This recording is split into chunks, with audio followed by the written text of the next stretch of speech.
And Mike, thank you. They are here. Jerry Lawler, the new CWA World Heavyweight Champion. Jerry, I just... I have... Listen, hey, he hates this. You got it. No. You hate it. Why don't you tell the truth? Okay, the honest truth is, you're eating your heart out I never thought I would really be standing here and you with a world title. Didn't I tell you you would? Didn't I tell you? Didn't I tell everybody that I would be the world champion? And you're looking at it. You got to eat your words. A lot of people got to eat their words. Everybody's got to eat their words because I am the champion, baby. Look at it. Look at it, man. Okay. Listen. Gotta ask you, you got the World Heavyweight title, you did what you said you were gonna do. Now, you also hold the Southern Heavyweight title. Are you going to relinquish it and concentrate only on the World Heavyweight? Oh, no, baby. You hear what he asked me? Am I gonna relinquish the Southern Heavyweight title? No, I ain't relinquishing nothing. Let me tell you something. One title may be enough for some people, but not for me, because I'm gonna get it all. And you know why? Because I'm good enough to have them all. Let me just make a little commercial. We got time for a little commercial message? Let me tell all you chumps out there, all of you wrestlers, everybody that's in earshot, send your pictures, send your applications to me, because I'm the world champion, I'm the Southern champion, I'm looking for a partner, and I'm going to be the world tag team champion. So just send your pictures, send your applications to the king. I'm looking for a partner. You girls, send me your pictures too. I want to see what your dogs look like out there, baby. Eat your heart out, Russell. Before you get into the tag thing, put it on there. I just was down with superstar Billy Graham. He is incensed, he is crazy that he cannot get a return bout with you for that world. Superstar Billy Graham was a chump. Superstar Billy Graham was overrated. I didn't hardly break a sweat beating him. I don't want no more Superstar Billy Graham. He's going to have to get in a long line if he wants another shot at this belt. Let me tell you something. Let me tell you something. Don't stand there. I'm the world champion, man. You just stand there and listen to me. Nick Bockwinkel, he's the one that calls himself a champion, too. That's who I want. Billy Graham's a chump. I'm through with him. I want Nick Bockwinkel. Hey, when in the bout did you feel like that you had the title won? When did I feel like I had it won? About 2.5 weeks ago when I signed the contract. I knew I could beat Billy Graham. He's a has-been. He's washed up. You don't want no more of me, Billy Graham. No, baby. Jerry the King Lawler, he is the CWA World Heavyweight Champion. Lance Russell from Rupp Arena in Lexington, Kentucky. From Jerry Lawler, who I understand still calls himself the king. Lawler, I want you to think about something. I want you to think about it real good. Who was the man that hospitalized you for internal hemorrhaging? Who was the man that hospitalized you with a broken arm? And who was the man that put you out of wrestling because you almost lost your eyesight? Well, the answer is plain and simple, darling. Let's cut the fat and get to the meat. Austin Idol is the one who put more pain in your body than any other 1,000 wrestlers that have ever done. And you know it, and the people in Memphis know it. And there's one thing for sure. Just because everybody in the country is talking about this Continental Wrestling Association, just because they're talking about that Jerry Lawler is the title holder, and just because that you, Lawler, are talking about it, and I know just as well as you do that every place you go, you say, yes, I'm still the king, yes, I'm doing this, and yes, I'm doing that. Well, the fact of the matter is, the only reason you have that title is because up until now, you have refused to wrestle Austin Idol. But I'm coming, darling, and I'm coming by popular demand. And for all you women out there, if you're lucky, I'm just liable to open up a kissing booth and sell kisses for $25 a whack. But there's one more thing I want to lay on you, Lawler. There's one thing that I didn't show you the last time, and that is the Las Vegas leg lock.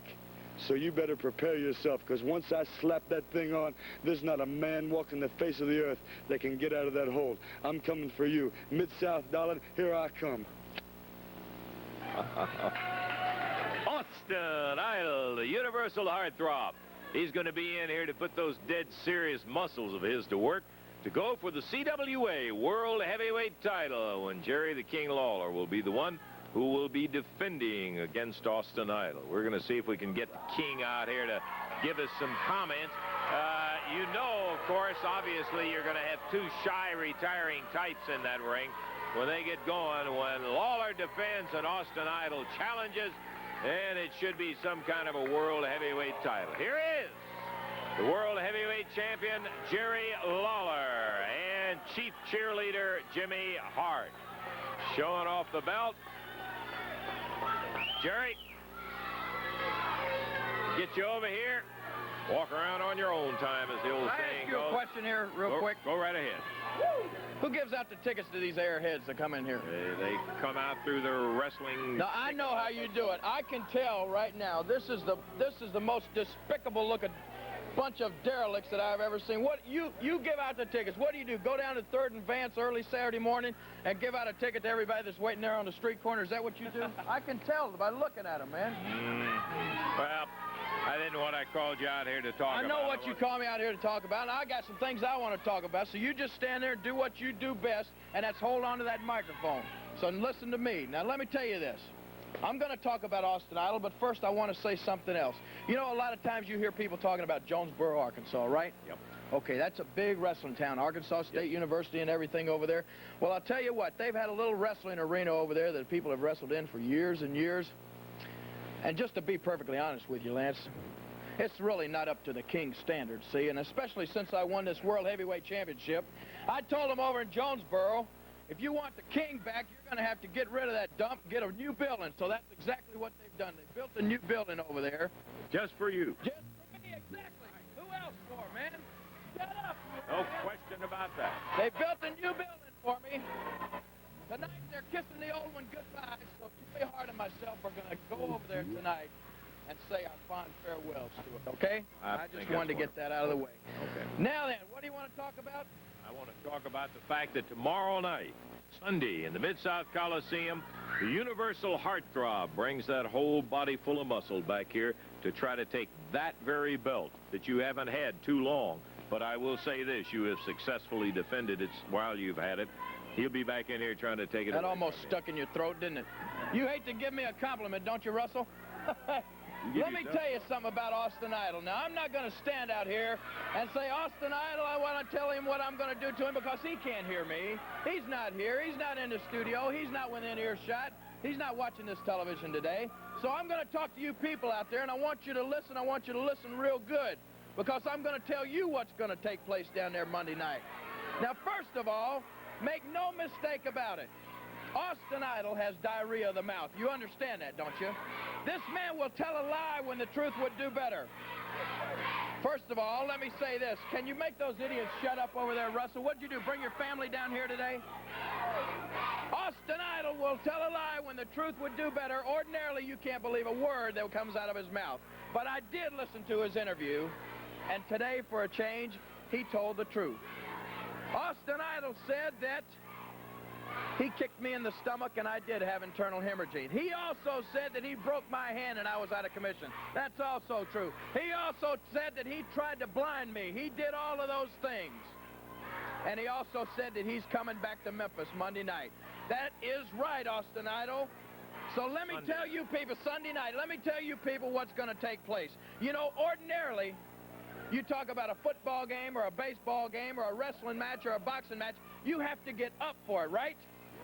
What I love most is a good fight. I love it when I can really get up for a fight. When I really have a personal issue with somebody, when it's really somebody in there that I want to get my hands on and I want to put the hurt to, and it's somebody that I want to do some damage to. Well, this is one match that I don't have to get up for. Do you understand why? Because I think about Austin Idol more than any other wrestler that I've ever known since I've been in professional wrestling. His name goes through my mind daily, baby. Austin Idol, let me tell you something. No, I'm not going to say it to Austin Idol. I'm going to tell you people out there what I'm going to do to him.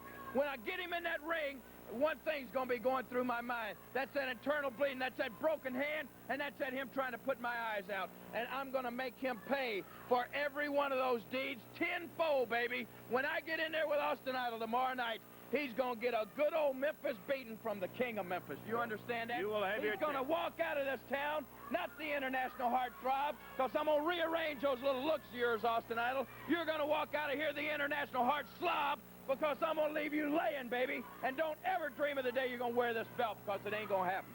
Tomorrow night, Mid-South Coliseum. Gee, it's a shame he doesn't ever have anything to say. Just because he doesn't have anything to say doesn't mean he doesn't talk. But he will be wrestling and fighting Austin Idol. And Idol has done a lot of things to Lawler in the past. We'll see if he can take the title away tomorrow night. Mid-South Coliseum. We'll be back with more wrestling action in Big Red. Without a doubt, 34 and a half seconds in there, as undisputed as you can get. Big Red coming out the winner as John King gave it a go, but what can I say? Here he comes, the King. I asked him to come in here, Dave, if he can borrow your microphone, because we have some footage of a... Why don't we let Buzzard Beak take a walk and you stay here with me? What do you want? Hey, you want to sit? You can always go. You don't want everybody to turn their TV off, do you? We have talked a moment ago. We were discussing, Dave and I were talking off there about the defenses that Lawler has and has had of his world heavyweight title. I think that a lot of people are interested. I'm trying to get around to it, to saying the particular bout that we are going to show right now was not a world heavyweight title. You have, I know, had an impressive win over Bobo Brazil in defense of your title, and several others, as a matter of fact. But let's talk about one coming up right now. Dick the Bruiser, you wanted to fight. By golly, here was a fight. And I got to say that this was a non-title bout. Between Jerry the King Lawler and Dick the Bruiser, the international street fighter. Well, he turned out to be Dick the Loser when I got through with him, right? Yes. You see, you know, you've heard in football, they always have a game plan, right? Well, you have the same thing in wrestling. You know, when you find out who your opponent's going to be, you got to take a little time, you got to sit down, evaluate the situation, and decide what your strategy is going to be for that match. Well, my strategy for Dick the Bruiser was simple. That was beat him at his own game. Now, he talks about he's a street fighter and a brawler. Well, let me tell you something. You're looking or listening to the best of the street fighters and brawlers in King, baby. Don't ever let anybody tell you any different, Lance Russell. Now, Dick the Bruiser, see, he really thinks, now here's where I'm outsmarting him. He really thinks he's got me in a bad way. But the problem with Dick the Bruiser is, well, I'm almost hesitant to say it, but I'm going to go ahead and say it. He has had his day. He's seen his better days. Do you understand what I'm trying to say? He's almost in your category, Lance. You know, Dick the Bruiser was at one time probably a really tough, mean, street-fighting, bad-news wrestler. Yeah. I thought your talking days were over with right then and there. And that's what Bruiser thinks, too. Look at him. He is trying everything in the book, and I knew he would do this. This is what I'm telling you my strategy comes in. I knew that Dick the Bruiser would hit me with chairs. I knew he'd run my head in the turnbuckles. I knew he'd try to choke me with ropes just like he's doing there. I knew he'd hit my head in the bells, and watch the prophecy come true. Look at that. He'd run my head in the bell. I knew he'd do all these things, and so I said to myself, let him do it, because there's no way on earth that Dick the Bruiser can hurt me. All he's going to do is wear his old feeble self down, and that's exactly what happened. You see Dick the Bruiser expending every little ounce of energy that he has in that old decrepit body of his. He's using, look at this chair. Look, that would knock out a weaker man, but not the King. No, sir, I get right back in the ring, and I'm ready for Dick the Bruiser now. But this look, he can hardly get through the ropes, Russell. He's so tired. He's done everything in the book to me. Will you let me say... He can barely get in the ring. Look at him now. He's stalling for time. He's asking the people, what can I do to him next? I've done everything. How can I beat this man? This is the first no disqualification match that you ever had with Dick the Bruiser in there. That's right. Look, I told Jimmy, just come in, kind of get his attention a little bit. Yep. That's all right. It's a no disqualification. Dick the Bruiser asked for it to be no disqualification. That's right. He said anything goes, and I said that's right down my alley. And baby, something's fixing to go, and it's Dick the Bruiser's head. Here it goes, right here. Hello, Dickie boy. Boom. Good night. Turn out the lights. It's all over now. The King is on top. 1, 2, 3. So much for Dick the Bruiser. He did just like I said he would. He'd be Dick the Loser. Now, Lance Russell. Now, right there is a situation with Lawler's hand up in the air, but what? There was a reversal of the decision by the referee. That was the funniest thing I've seen in a week or two. You, Lance Russell, stand there, boy, you couldn't wait to grab that microphone and say, oh, the referee's reversed the decision. Dick the Bruiser's a winner. But you, with that airhead of yours, had forgot, just like Dick the Bruiser had, that he asked for no disqualification. So you cannot reverse a decision when there's no disqualification. I brought that to everyone's attention, and was the next day after this film was viewed, was once again declared the winner of the match. Now, is that true or not? That is, as a matter of fact, true. Look at Lance Russell. He hates it, boy. You hate it, don't you? Okay. You hate it. Yeah. I'm the greatest That's a simple fact. I am the greatest wrestler there's ever been. You are jealous. All the rest of the idiots out there are jealous. That's the only problem. That's what it boils down to. Get out of here. Okay, that's it. Jerry the King Lawler, the world heavyweight champion. We got more wrestling action. Coming up, it will be to it.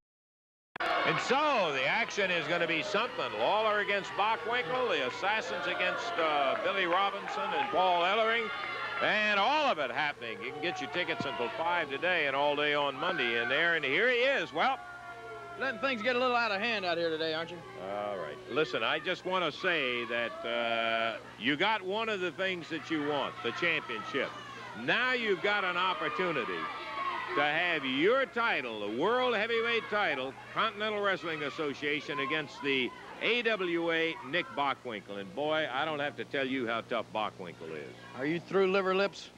If you are, then let the king do a little talking. I'll tell you how tough Bockwinkel is. He's not tough enough, baby. He is not tough enough. And I am going to be, after Monday night, the one and only World Heavyweight Champion. Isn't that great? One man is going to walk out of that ring Monday night at that Coliseum with 2 World Championship belts. And you're looking at him right here.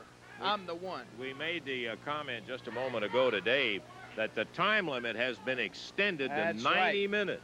90 minutes. That has been a favorite tactic of Nick Bockwinkel. I wrestled that man twice in the past. He tried every move he knew of in that little feeble pea brain of his. He reached back and got something he didn't even know about. He tried everything he's ever known on me in the past, and he couldn't beat me. He couldn't pin my shoulders to the mat, and he realized that. So you know what he did? He stalled for time. He knew that 60 minutes would finally be up. He couldn't beat the king, so he said, I'll try to outlast him. I'll try to get a draw, and I'll try to walk out of here with my belt still around my waist. And he did that twice. But 90 minutes come Monday night. That's an hour and a half. Do you realize it?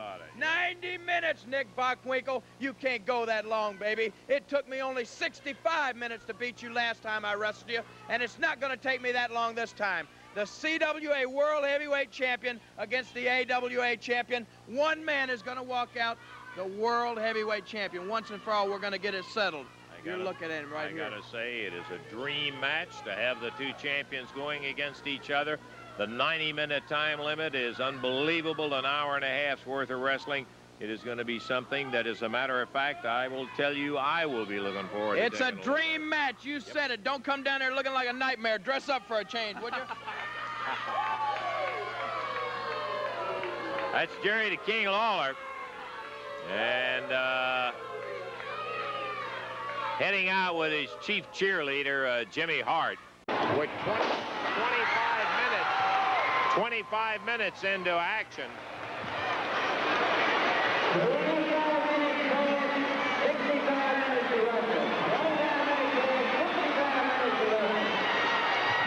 Bockwinkel coming up off the deck. Boy, he is covered with blood. And here he goes after Lawler.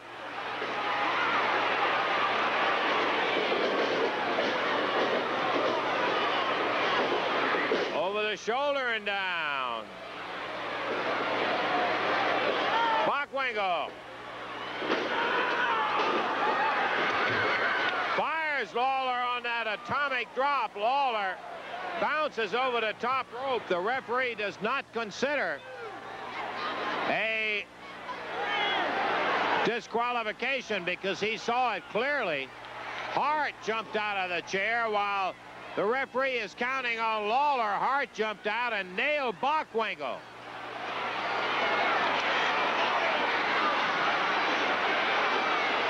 Lawler is back in at the count of 7. He covers Bockwinkel. 1, 2. Bockwinkel taps him. Lawler gets up.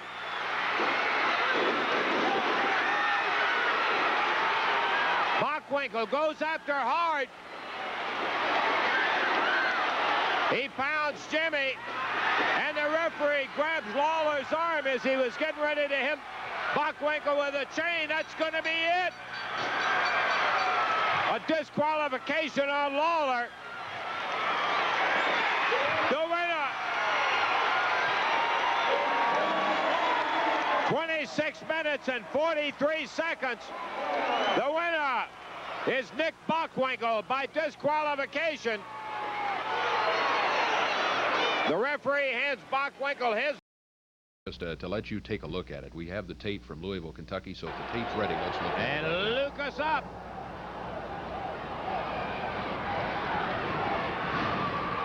Comes after Lawler.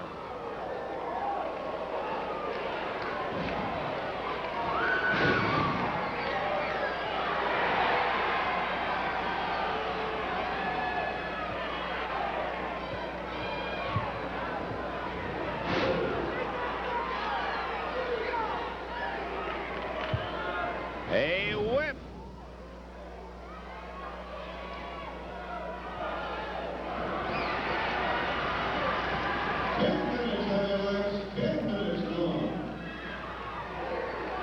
There's a 10-minute call on the Lawler-Lucas match, and Ken Lucas, very impressive. Lawler just really can't believe that this Lucas can rough him up as bad as Ken does.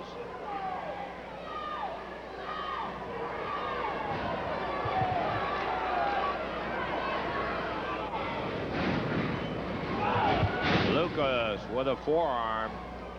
He's got a cover. Paul Morton, the referee, trying to get in the ring, and Jimmy Hart interfering with him, saying you got to stop him using that fist. And he is interfering, and here comes Ken Lucas over to say to the referee, what about it? Your job is to count. But Hart, in all fairness to the referee, was distracting Paul Morton. He takes him down, cradles him into a pin position. Morton trying to go in, and Hart tussling with him, talking in his ear, and Lucas lets go of the jackknife. Crowd hollering.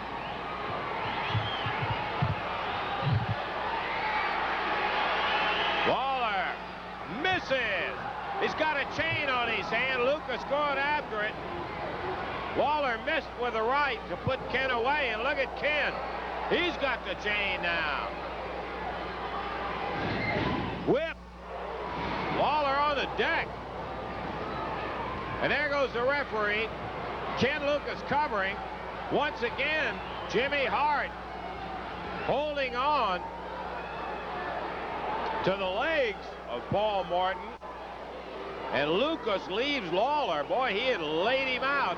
He's going down on the floor after Hart. Lucas nailed Hart.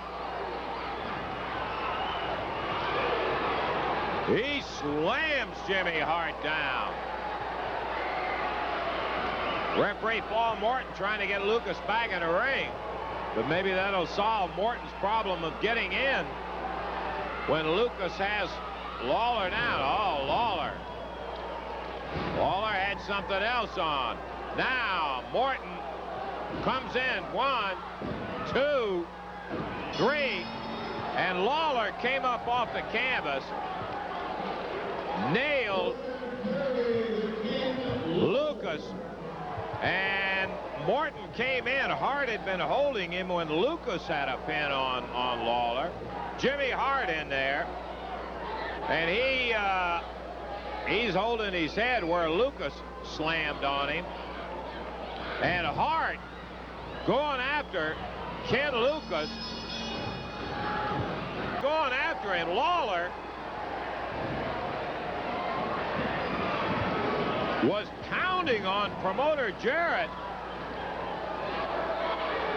Hart heading out, holding his head.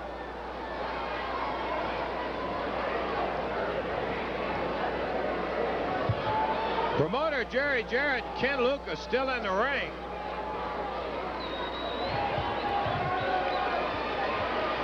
Man, oh man, oh man, what a brawl that turned out to be.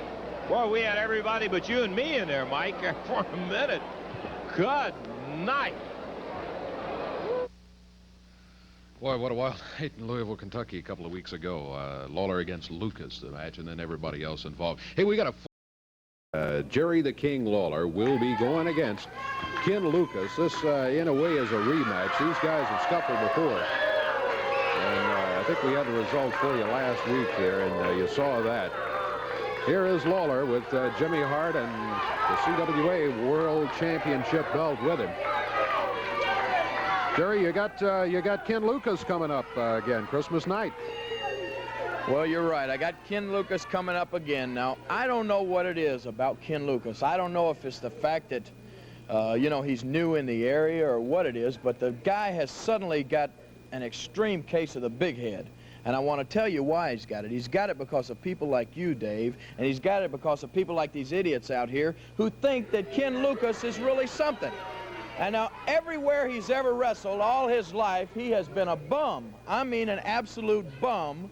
He's a nobody. Nobody had ever heard of him. I had certainly never heard of him before he came in here. Now, he comes in here, and all of the people think he's really hot stuff. Right. So when Ken Lucas hears everybody cheering for him, he gets to thinking he's hot stuff. You've had your problems with him recently, though. What do you mean I've had my problems with him? Well, I mean, Ken, we saw the results last week. Okay, all right. Face and all of that. Well, and then last week he won the match, right? But see, I know that's what you're thinking, but here's the difference. There's two things in wrestling. You can either win the match or you can beat your opponent. Now, to me, beating your opponent is more important than winning the match. Now, that's what happened last week.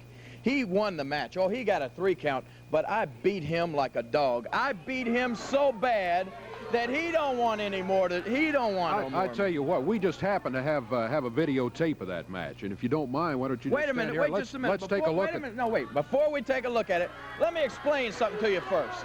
Let me tell you something. Now, as long as you're going to try to pull these little tricks out of the bag and run a tape in here, let me just tell the people, let me give them a little background on this tape. You know, last week, like I said, Ken Lucas is an absolute nobody. I could beat him 10 times in 10 minutes, and I knew this. So what I was doing before the match, I was sitting around relaxing, Jimmy and I, watching a little TV in the dressing room, and I was eating a box of popcorn, okay? Now, I know this has happened to you, Dave. I happened to get a little piece of popcorn underneath one of my teeth, between my teeth, you understand? I hear you. Now, that was bothering me all night long. Now, you can go ahead and roll the film, but I want you to know that's what I had on my mind, and it distracted me all night long. Now, look, let's can I watch the film? Keep my microphone on, okay? Yeah, just watch this. Okay, now look, first of all, let me tell you, here's where everybody thinks Ken Lucas is really something. This guy couldn't break an egg with a hammer. Look at those punches. You see that? Now, let me tell you something else about my tactics. I've told you about how I beat my opponents in the ring. I let them build their confidence. I lull them into a false sense of security. What I am doing right now is making Ken Lucas think that he has got the upper hand. Look at me, I ought to be in Hollywood. He ain't hurting me. He ain't hurting me a bit, and I'm just letting him pound there because, like I said, he could hit me all night and never make a dent, baby. He can't break an egg. He is a punk. He is a nobody. He's a clown. He shouldn't even be in the wrestling business. He saw, look at him right there. He saw he couldn't hurt me by beating on me, so he's starting to bite me like a little girl. Now, is that some wrestler? Look at him. This is disgusting. And you people sit out there and try to make the guy think he's really something. He is actually biting me on the face. Now, what is wrong with a guy like that? Now, look at you, Dave. You got that funny little smirk on your face now. You realize that now, look. Look at that. Yeah, this is trick photography. We already saw that once. What are they doing? They've spliced the film together, and they're showing the same thing over and over. Look at this. No, he just threw a lot of right punches and connected with him. Yeah, and I just threw him down on his face, too, didn't I? Now, look here. I'm looking for a toothpick to get that popcorn out. And I can't find it. So I'm saying, Jimmy, you got a toothpick? He said, no, but why don't you run Lucas's head into the chair while we got a minute? So now look at Ken Lucas. What a dirty dog. Can you see that? It sure did. He actually used a foreign object like a chair. Okay, he got the 3 count. Yeah, Big but who deal. was holding the foreign object? Look, what I said a while ago, you got 2 situations. You can either win the match or you can beat your opponent.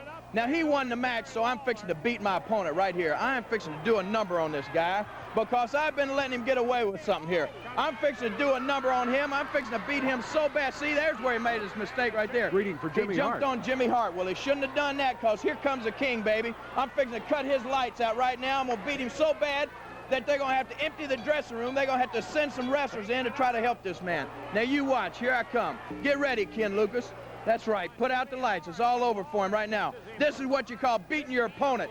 This is why I say Ken Lucas is a nobody. He is a nothing. He is not in the same league or the category as the King, and they realize this. Now, the promoter, Jarrett, standing in the back right now, and he's seeing, uh-oh, here's Ken Lucas. He's the newest wrestler I got around here, and Lawler's fixing to kill him. So I better send somebody out there to save him. So what does he do? He sends them jerks to Gibson's out here in just a minute. Now, look at Lucas, rolling around on the mat. He is screaming. I wish they had a microphone in the ring, because right now he's crying. He's begging the referee, please get Mr. Lawler off of me before he kills me. Look at him.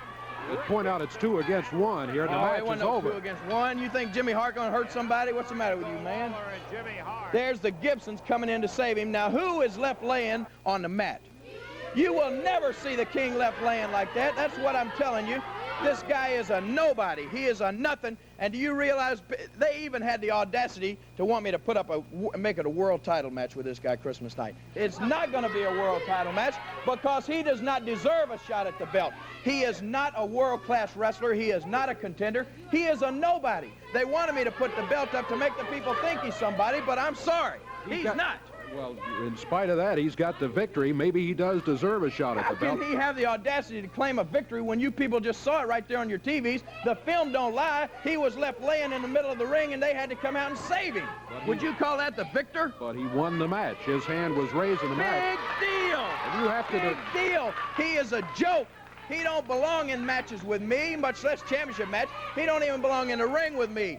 Beating that guy, now they booked him against me again, and he don't deserve a shot with me. I'll beat him, and it'll take me about 5 minutes to dispose of this guy. I'm not going to do what I did last week. I am not going to let the guy think he's got the upper hand any during the match. I'm just going to beat him right in the middle of the ring. Okay, that's it. Then it will be a non-title match, right? That's exactly right. Okay, non-title match. It'll be Lawler against Ken Lucas coming up Christmas night. Jarrett. Jerry, you heard all of that, I'm sure.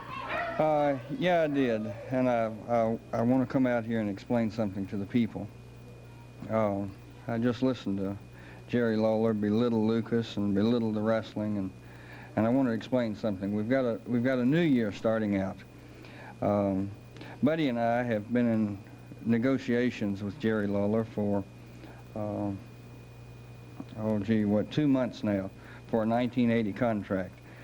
You know, all the people are familiar with Pete Rose and all the problems that they have in signing some of the big stars and what the different promotions or teams have to go through to settle with them.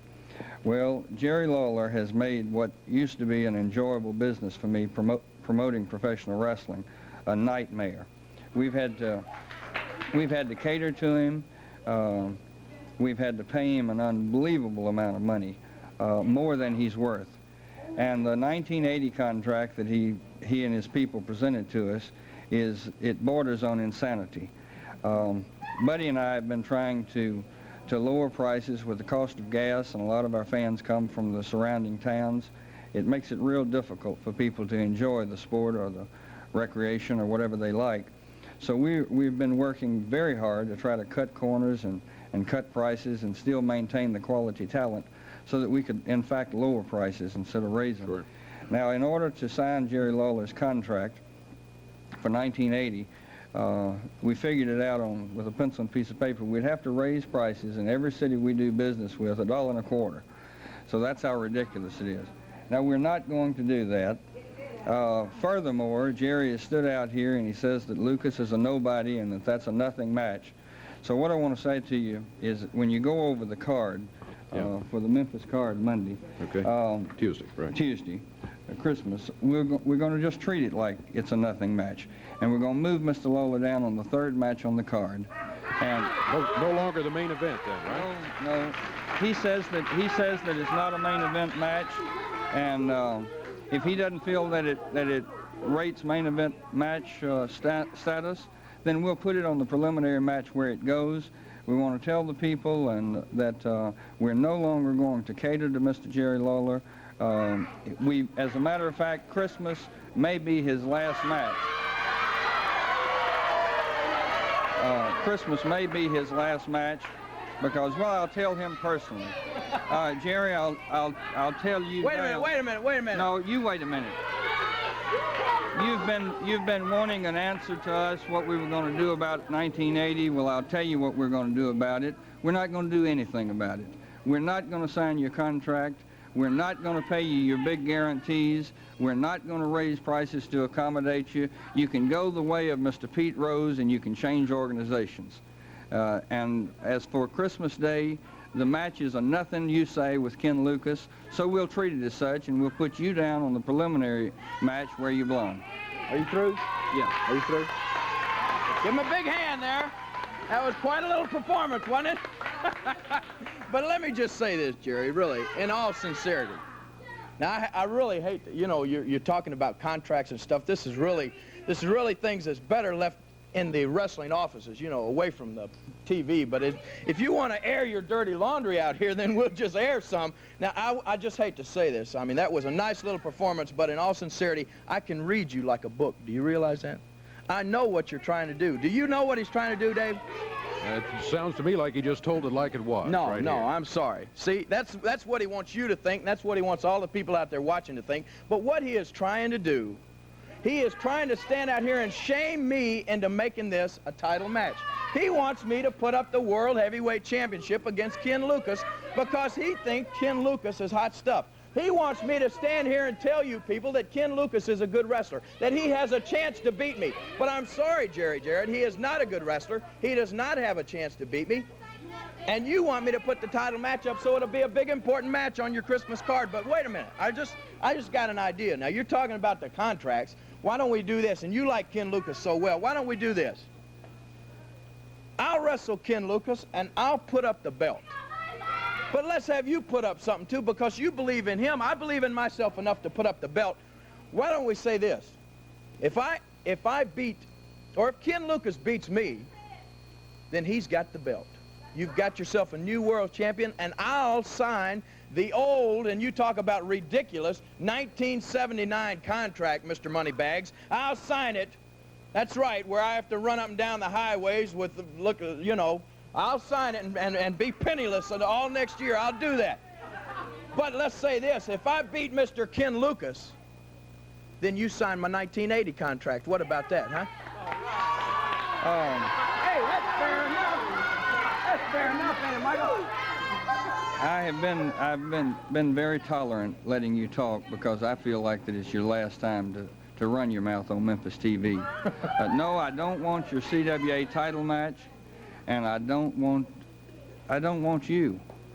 So you can wrestle on the preliminary match Monday, and we've been tolerant of your time. It's very expensive, and that's all we need of it. We need to run over the card. So you say that I'm on a third match, right? Yeah. Let me just say this, Dave. I will be on the last match down there Christmas night, okay, buddy? Remember that. We're going to do the card. We need to run over the card. Yeah. He's on the preliminary. Okay, come on around.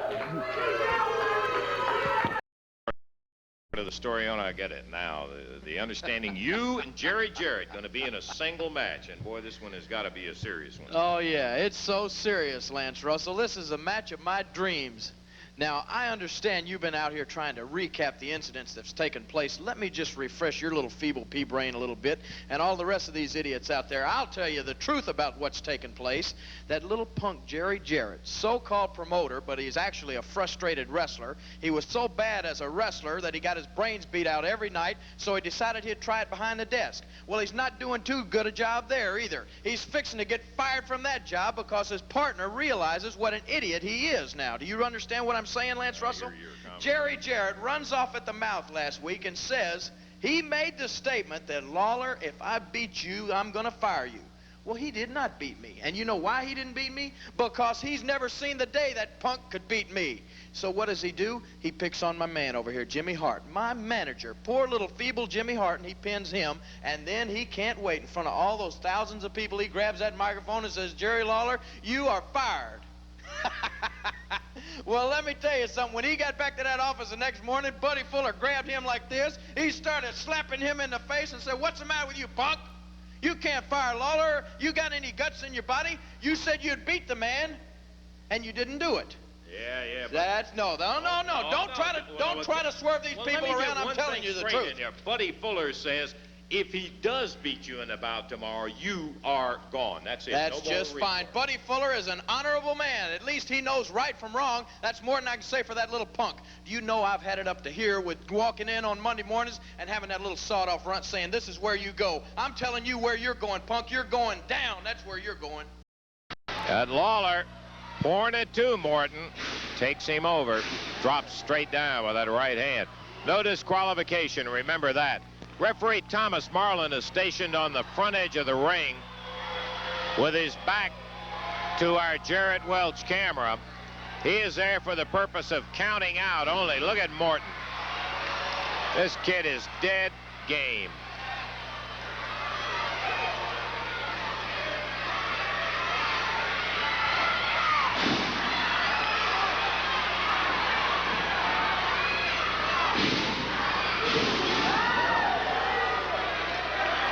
He shot one at the midsection. Lawler took it backing up and then fired his own right hand. Jerks Morton up off the canvas and stretches him out on the turnbuckles.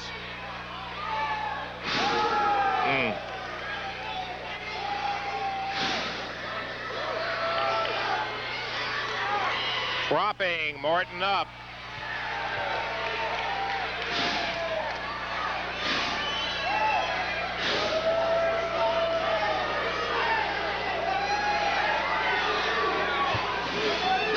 And once again takes him over the shoulder and down. He rolled out of the way, and Lawler boomed his fist down on the canvas.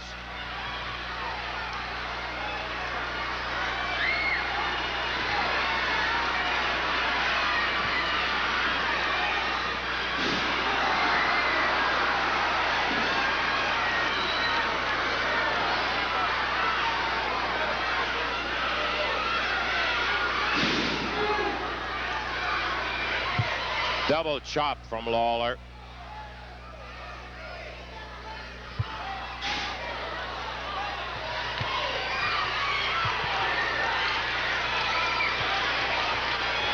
Finals of the Battle Royal.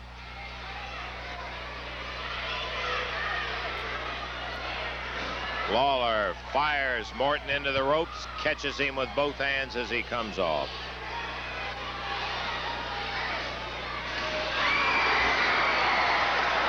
And Morton not through yet by a long shot.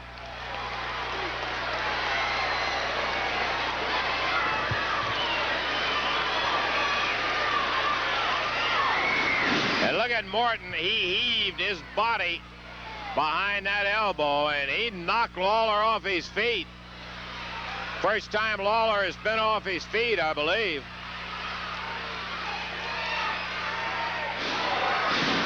Make it number 2 now. Rick Morton. Double knee lift.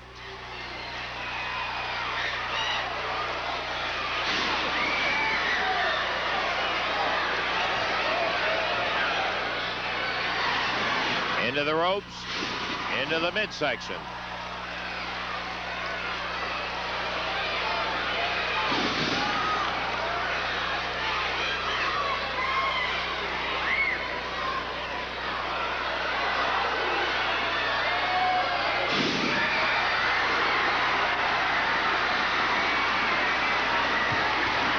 Rick Morton on top of Lawler, pounding away on him, and the crowd loves it.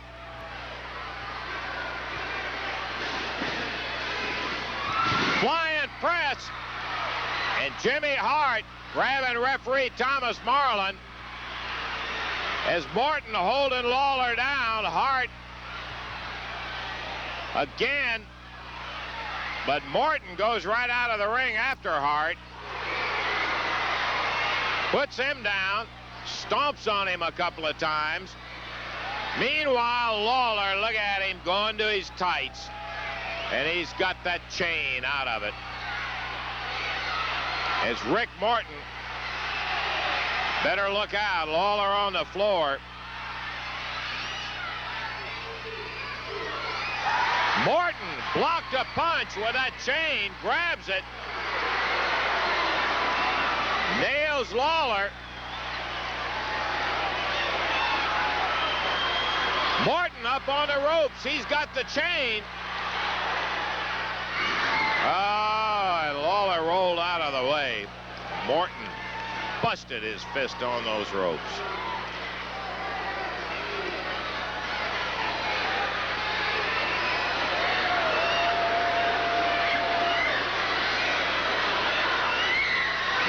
Jimmy Hart coming off the ropes. Morton, 1, 2, 3, and Morton's the winner.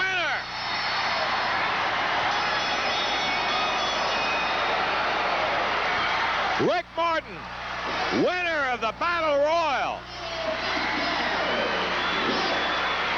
A stunning upset over Lawler.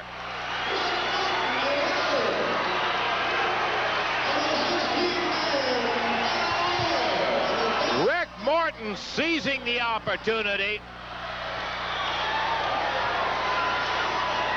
Got the 1, 2, 3 count on Lawler, and I don't care how you say it. That's all that counts, because Lawler's gotten a bunch like that himself. Jimmy Hart was trying to nail Morton in the back coming off the ropes. But Morton got out of the way, and Hart hit Jerry Lawler.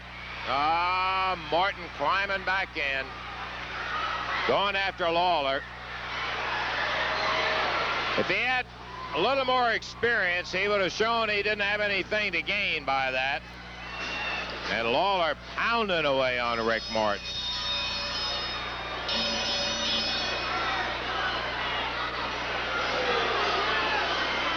Morton jumped back in the ring. Lawler, a master at needling and taunting. And Morton jumped back in the ring. Here comes referee Thomas Marlin. Lawler gloms him in a hurry.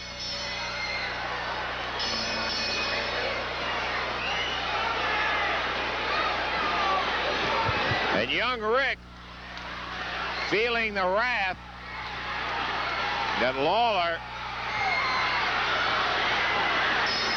can put on you, crowd hollering. And here comes Steve Regal. That's who's coming down. And Lawler and Hart get out before Regal ever gets in there. That won't change the outcome in terms of the official winner of the Royal. But it sure is going to make Rick feel a lot more sore tomorrow morning. The hand is raised. The winner of the Battle Royal, Rick Morton, over Jerry Lawler. This is Lance Russell in the Louisville Gardens. Is set and almost ready to go with the next bout. This a feature attraction. Jerry Lawler across the ring, jumps on Jerry Jarrett.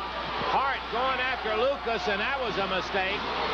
Lucas knocks him down, and Jarrett's going away. The bell is sounded, and here we go. Oh, Lawler really tunned Jarrett with that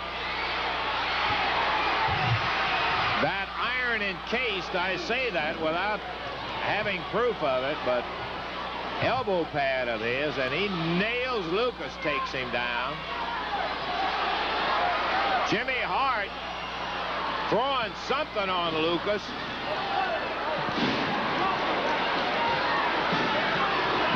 Jarrett up, puts Hart down. Lawler first, and now back. He sees Ken. Hart put something in his eyes.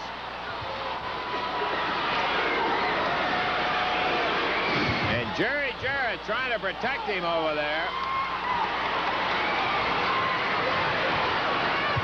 With Lucas down, Jarrett calling for some help. Lucas in the corner. His vision impaired with whatever it was, and here comes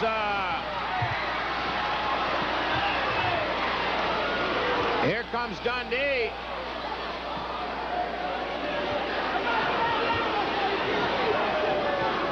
Billy helping him out. Jarrett staying with Lawler. Bam! Let me tell you, this is more than just a wrestling match. You've got two guys in here who have dealt with each other on a totally different basis for 2 or 3 years. Jarrett is a promoter. Lawler is a wrestler under contract to Jarrett. Jarrett's complaint with Lawler is he is totally selfish, has stuck him for all the money in the world that he could.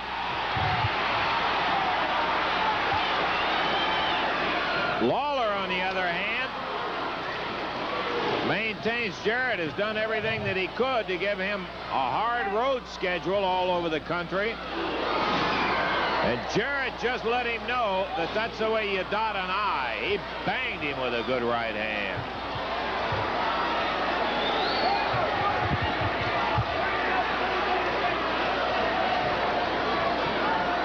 Lawler outside the ring. Referee Paul Morton calling the count, telling Hart to sit down.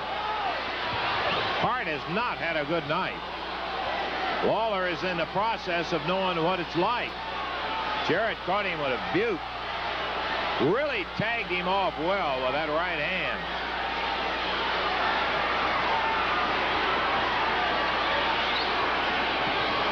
Referee Paul Morton saying something in regards to the elbow pad. I think Jarrett made comment to the referee about it.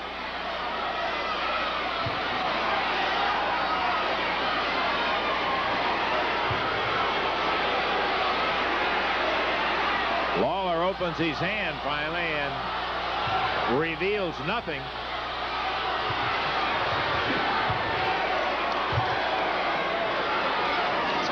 Woogie Hart is back on the outside. Jarrett, Lawler on the inside. Big crowd in the Louisville Gardens in Louisville, Kentucky.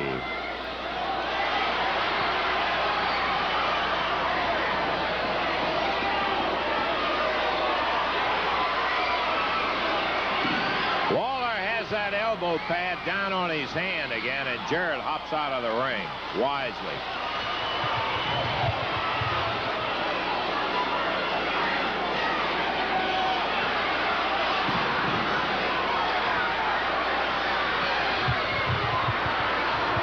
Lawler pulls his outer tights down in his own inimitable fashion,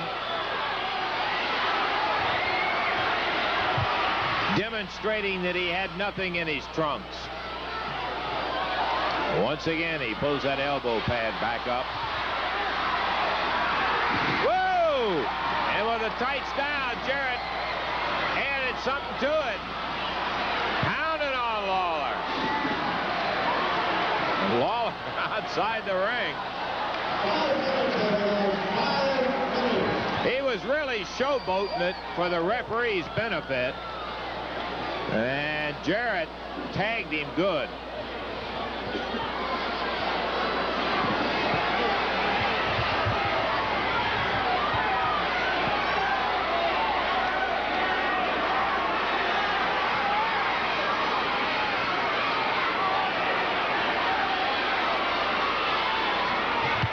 Jarrett, with a fine wrestling career behind him, is not totally unprepared. He has farms and works outside, does a lot of manual labor to keep himself fit and ready, and he is really ready for Lawler tonight.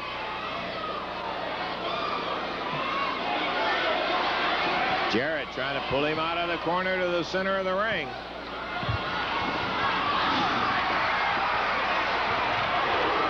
And he puts him down.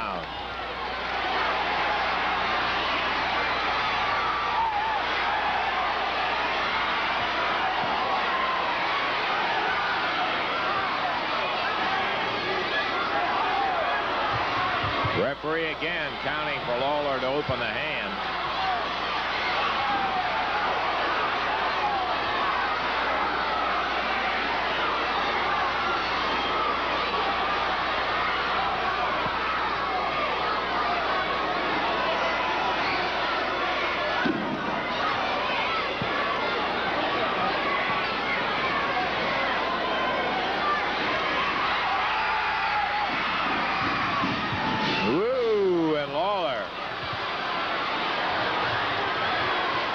Ripping a right hand with that elbow pad on it to Jarrett.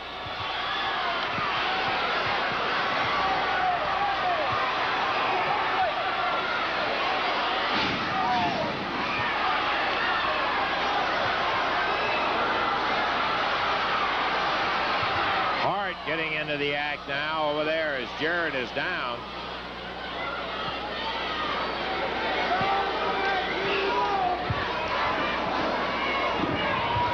Lawler drops with a big elbow.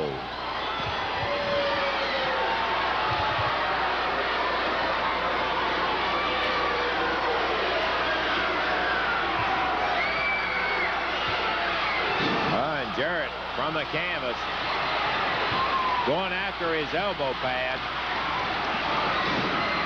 Lawler still hanging on to it. Hart wrestling with referee Paul Morton. Jarrett has the elbow pad. And you can see a suspicious bulge in the middle of it.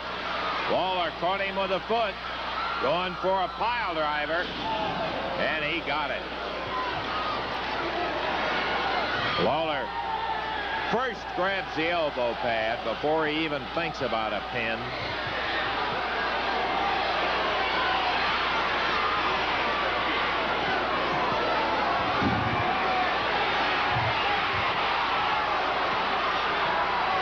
Lawler put that pounding pile driver.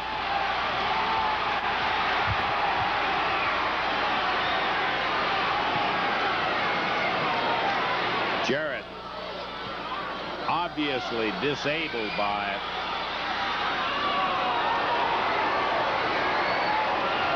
Shoots one at Lawler with his foot.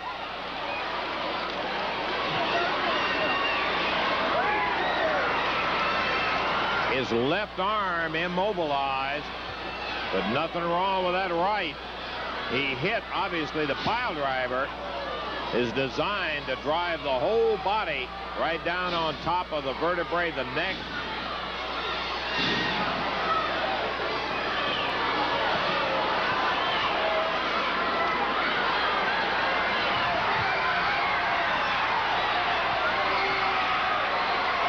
Hart up off the floor, mugging Jarrett in the corner.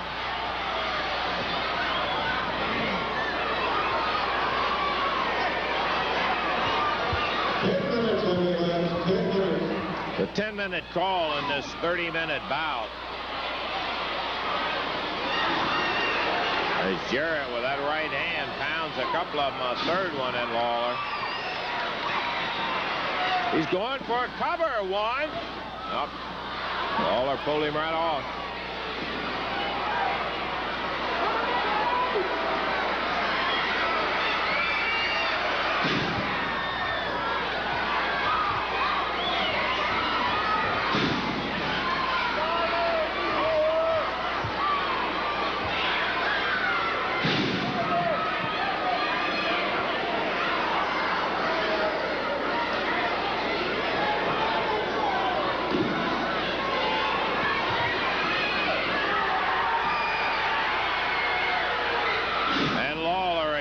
Drops with that pile driver while Hart jumped up on the ring apron to distract the referee.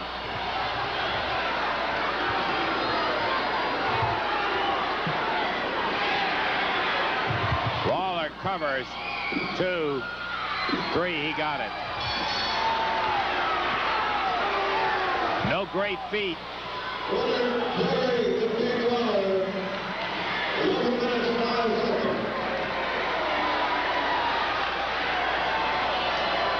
After he'd pulled 2 pile drivers on Jarrett, no great feat to get a 1, 2, 3 count. The referee, of course, being distracted by Jimmy Hart.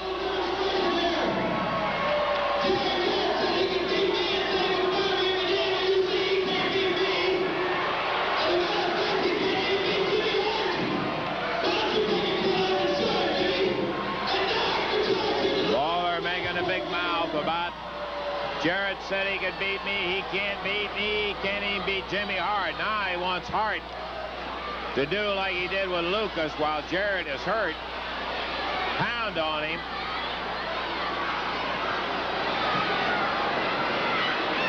The referee Paul Morton trying to pull hard off.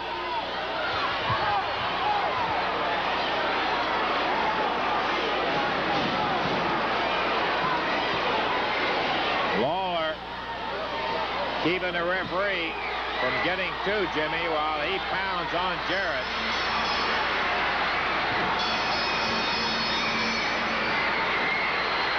There comes Dundee. Billy, who's been out of action officially in the ring for a little better than 10 weeks, has not been cleared to wrestle. But there's nothing in the way of clearance that is necessary to help out a friend. And Dundee hit that ring to really come to the aid of a badly needing Jerry Jarrett.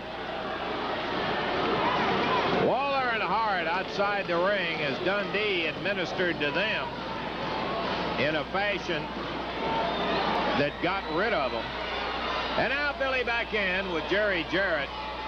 The official winner, of course, will be Jerry Lawler. Final action yet to come on Channel 3's Championship Wrestling. Standing here with Jimmy Hart and Jerry the King Lawler. Jerry Jarrett now has booked. Oh, wait Jerry a minute, wait a minute. Don't even mention that name to me. Who did you say? Jerry Jarrett has you all Don't booked in. mention him. He is completely out of the picture as far as I'm concerned. He's out of the ring for good. I made sure of that last week, and he's out of my life as far as business dealings go. I don't have to deal with him anymore because he was not a businessman. He was not a promoter with his head screwed on right. I now deal with Buddy Fuller, and he handles all my matches, and he handles my contracts. So don't mention that punk's name to me Okay, let's anymore. just put it this way. Tuesday night in the Gardens, you and handsome Jimmy Valiant are scheduled against Steve Regal and Rick Morton. Boy, that's awesome. And doesn't that send a chill up your spine when you say Jerry Lawler and handsome Jimmy Valiant as a team? Yes, it does. That is awesome. Do you know what the word awesome means? Overpowering, and that is exactly what we'll be. You talk about Steve Regal, and you talk about Rick Morton. That's two punks. I asked Buddy Fuller to book this in a handicap match. I wanted to wrestle them both myself. That's exactly right. That's what I wanted. I disposed of Ken Lucas last week and Jerry Jarrett, and you know what? You know why I'm glad to get rid of Jarrett out of my business dealings? Because now I don't have to worry about Jimmy Hart having to be forced into the wrestling ring every week. That's what Jarrett tried to do, but Buddy Fuller realizes that Jimmy is not a wrestler. He's only around to manage. He agrees with that. Don't worry about it. He's there to manage my business affairs, and that's where he's going to be, in my corner from now on. Jerry Lawler and Jimmy Valiant. What a team. We are the greatest there's ever been, and these guys worry about him running out on me and trying to put out the rumor that he may desert me. No way, baby, because I've been talking to handsome Jimmy, and we got big plans together. Not only are we going to rule the wrestling world, we are going to get together, and we are going to put on the world's biggest singing concert. You know who we got?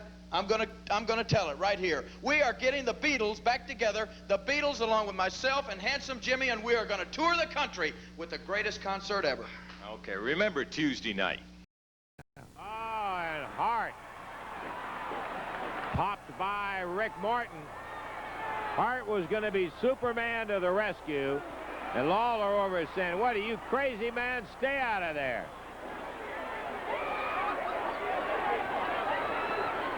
Rick Morton really nailed Hart.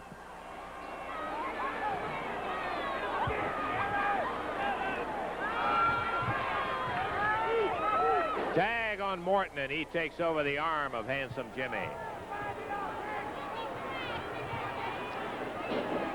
Morton thrown into the corner, his shoulder hurt. Morton the lighter of them. And of course he's the one they like to throw around. Lawler really tunned Morton.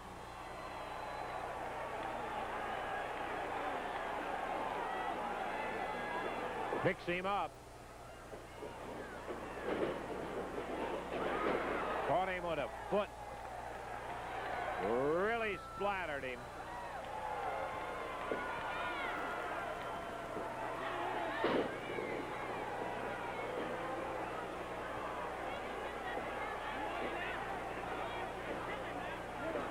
There's a tag on Hart. He says, you want him now? Go in there and kill him. That's what Lawler said. And Hart going after him. Pounded away. Handsome Jimmy holding him from behind. Here comes Regal. Big Red from the other side. Hart choking Rick Morton. Lawler standing right by in case there's trouble. Hart scoots out and Lawler is in there.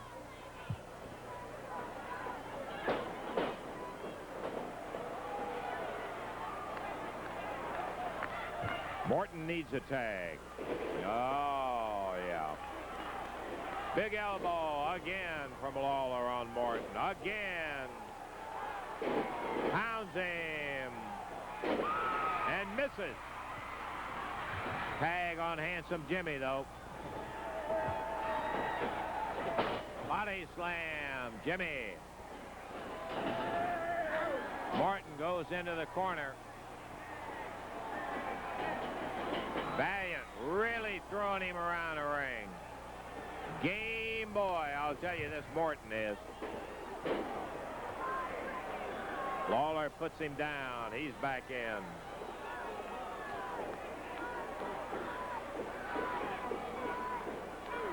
Lawler with a hair rips Morton.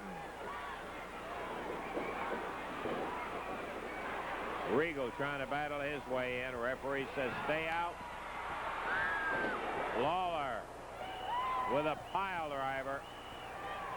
That should put Morton out of action. Here comes Handsome Jimmy right on top of him, but Morton's leg is on the rope. Jimmy gets up. He pulls Morton with him. Backbreaker. Oh.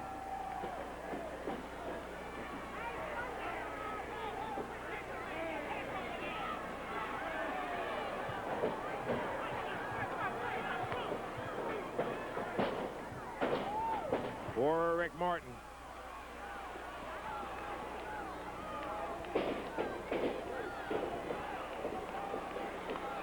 Tag on Lawler. 20 minutes past, 40 minutes to wrestle. 20 minutes past, 40 minutes to wrestle. Morton firing away on Lawler. And Valiant. Hart from behind, and Morton puts him down.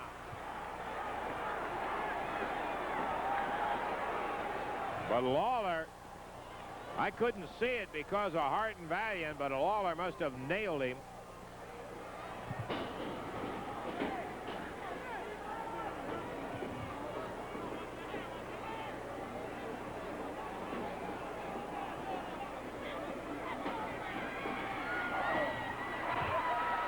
Hart from the outside, flailing is the word on Morton.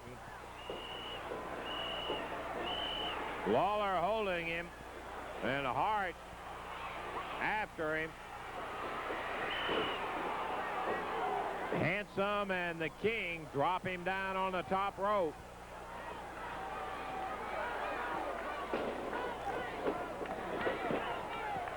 Count of one, but Morton's leg is on top of the rope. Jimmy kicked it back, but he was close enough to get a break. Morton's still on his feet.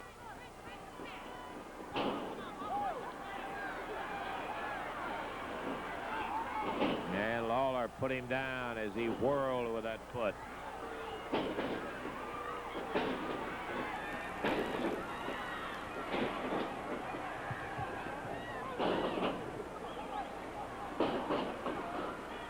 Morton regains his feet, but Lawler just coming after him. And there's a tag, but the referee is over here trying to get Handsome Jimmy out. Now everybody's in. Hart slam. Big Red going for the Holy Ghost splash on Hart. He got him right in the middle of the ring, but he wasn't the legal man in. The referee says, get out of here. I was sure he missed the tag. He was over trying to get Handsome Jimmy out of the ring. 1, 2, 3. Lawler rolls. Morton over, or Hart over on top of Morton. And the pin went to the team of Hart, Lawler, and Valiant. The winner, 23 minutes, 44 seconds. Lawler, Valiant, and Hart. 23, 44. Hart, Lawler, and Valiant. The referee having his problems with the people. As they're trying to say that he did tag Red, but the referee was trying to get Handsome Jimmy out of the ring. So the official decision is going to go to Lawler, Valiant, and Jimmy Hart in 23-0. Morton up with him. Bangs Handsome Jimmy.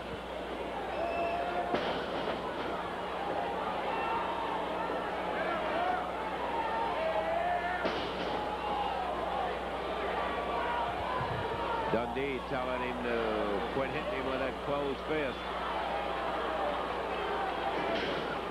Rick body slam.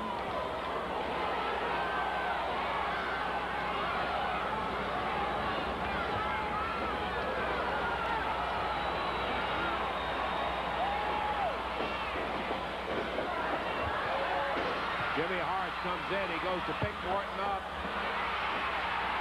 He counts 1, 2, 3. Dundee does.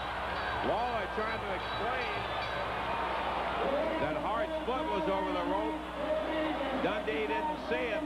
The victory in 4:56 in the third fall is going to go to Morton, Regal, and Red. Lawler jumping Dundee.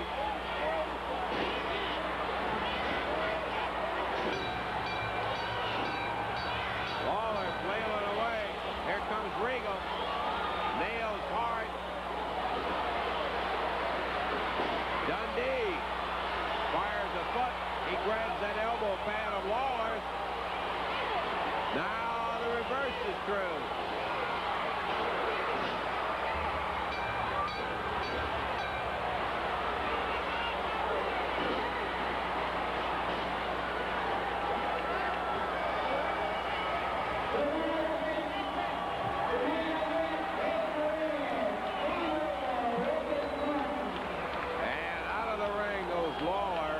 Dundee stripping his shirt off. He's ready for him. He says, here's your elbow pad. Handsome Jimmy and Jimmy Hart trying to hold Lawler back. Dundee says, come get it if you're man enough. Dundee just getting over 11 weeks of hepatitis. Hasn't been back wrestling, but he's been working out, and he looks in great shape.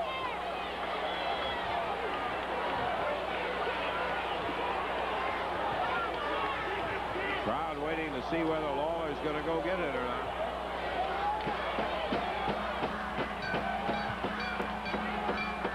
Handsome Jimmy down to talk to Dundee. You better watch him.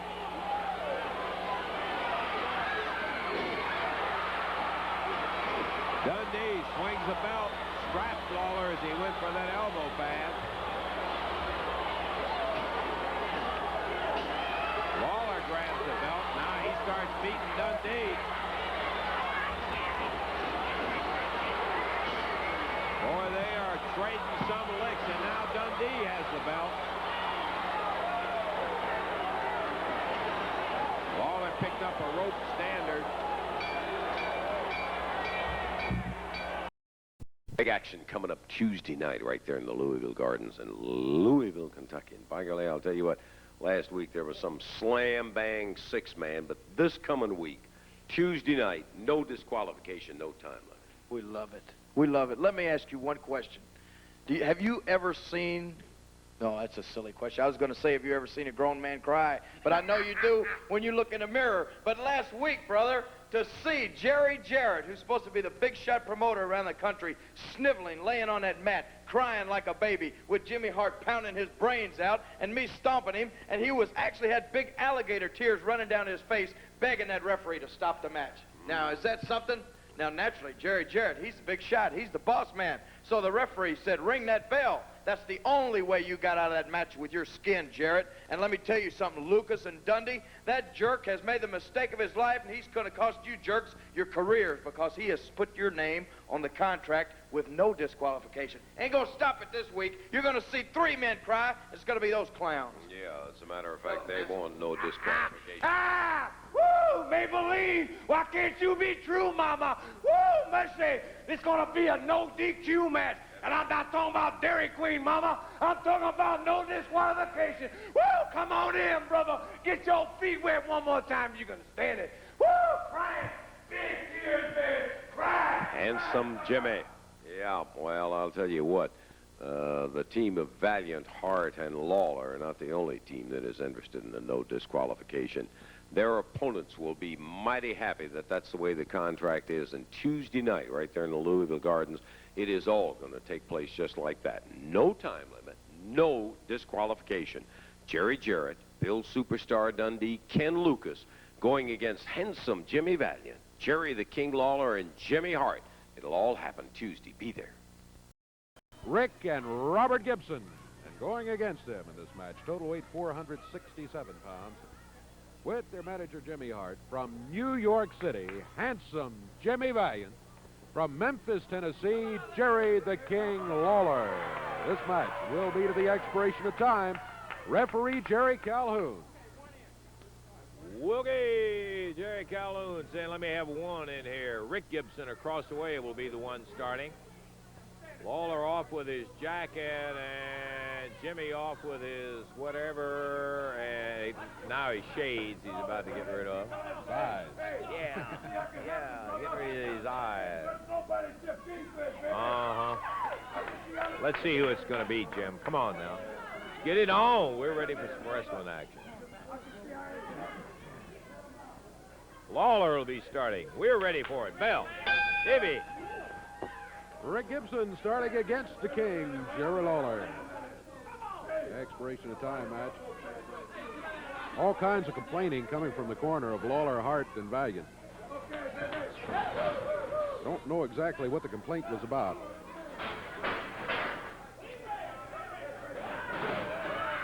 Oh, Lawler! Thrown across the ring. Rick Gibson got a drag, and he just threw him all the way across the ring. Lawler sailing through the air. Jimmy Hart comes in and says, hey, referee, he couldn't have done that unless he'd pulled tight. Lawler says, yes, sir, you're right. Look, here's how he did it. And Jerry Calhoun goes over to Rick Gibson and says, is that true? We didn't see it. Rick Gibson says he did not. Never saw it, Jimmy. Saw it. Looked like a clean drag right across the ring to me.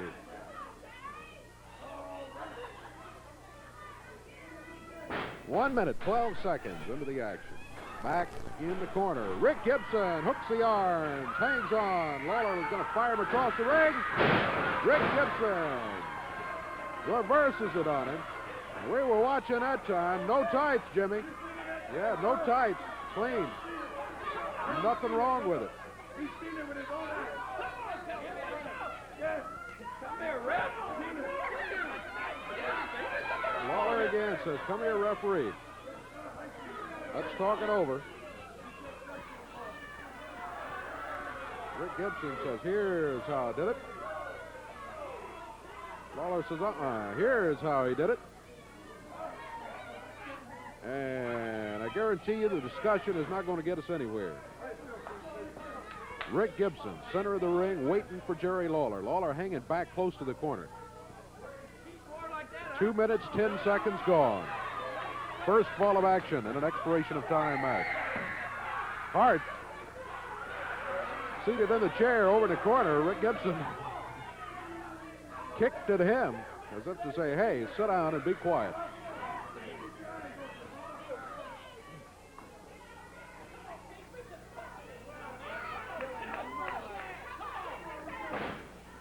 Lawler back into action now with Rick Gibson. Rick with a headlock, back to the rope. Lawler fires him into the rope. Both of them going on the rope. Rick Gibson jumps out of the ring, grabs Jimmy Hart. Lawler still going back and forth. Lawler is still rolling back and forth against the rope. Rick Gibson jumped out of the ring and surprised Jimmy Hart. He grabbed him, he picked him up with a hair and said, hey, here I am. Oh, me. Referee Jerry Calhoun had come out of the ring to get Rick Gibson back in there. Now he's back in. Rick Gibson, Jerry Lawler, still in the ring. Lawler wants Rick disqualified for jumping out of the ring. I don't think there's much grounds to stand on there, as long as he was back before the referee counted 10.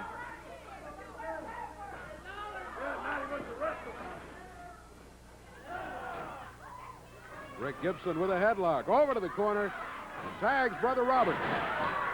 Robert Gibson comes in with the right hand, fired to the rib cage.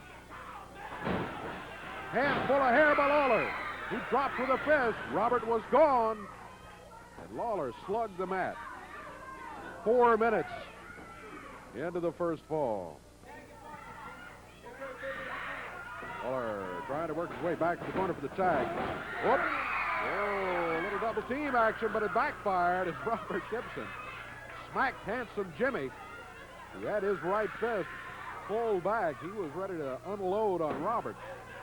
Robert got him first. Now Lawler comes over and says, hey, what happened? We had it set up there.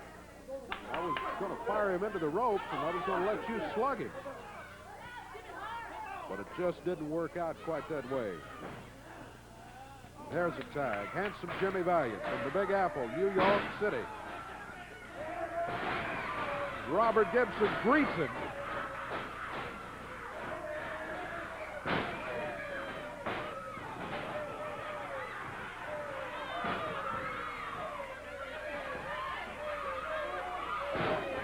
Robert Gibson with handsome Jimmy Valiant on the mat.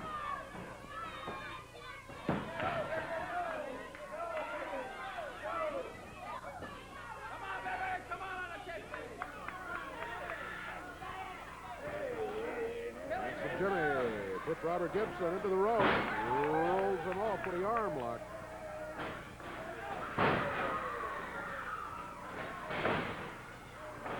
Now you drop to the mat.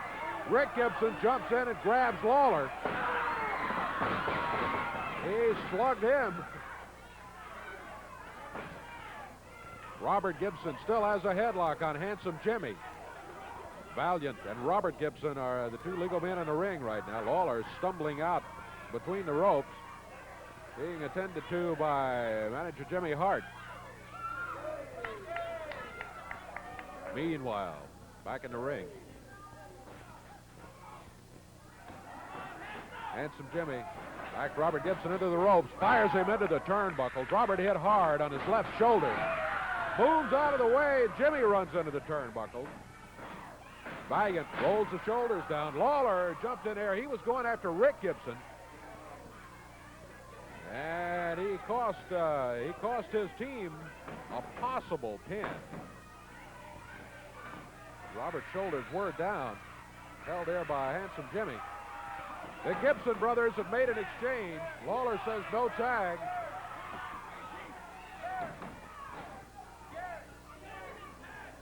I'm not sure but what Lawler is right in this case. I got to tell you, I don't think there was a tag.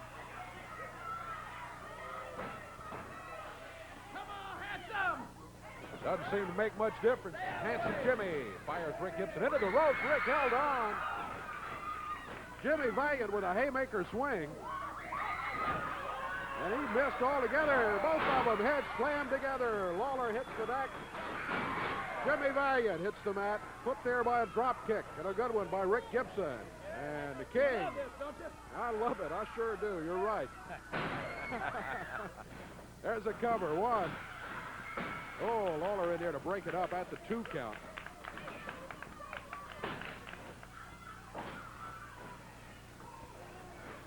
Robert Gibson working on Handsome Jimmy. Rick Gibson with a cover. 1. At the 1 count. Handsome Jimmy's able to break the cover, stop the count. Rick Gibson headlock. Valiant hits him into the ropes. Knee to the midsection off those ropes. We're getting very close to the 8-minute mark in this first fall.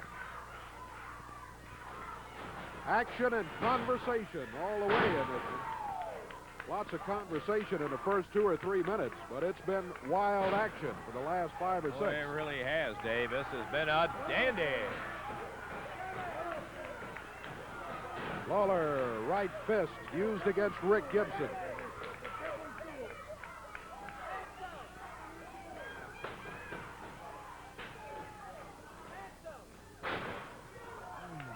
Lawler sliding that foot off the jawbone of Rick Gibson. Handsome Jimmy in there. Taking over where the King left off. Gibson slammed into the foot. Rick. No, he's over to the corner. Just missed the tag. Lawler wandering in there. Robert Gibson started after him. Oh, Lawler at Valiant. Slamming Rick Gibson into the turnbuckle. 9 minutes gone. Right fist by Lawler.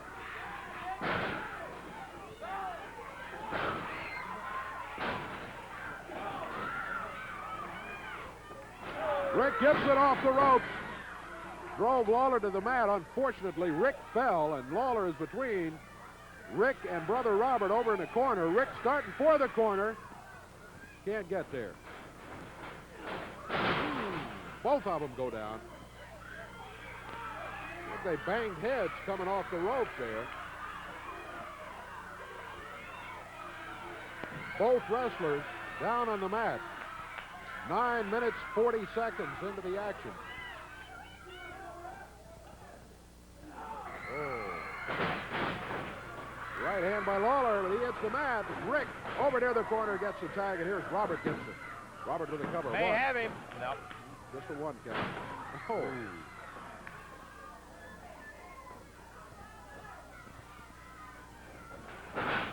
Lawler slams Robert Gibson into the turnbuckles and across the ray. Oh, he just fired him in there.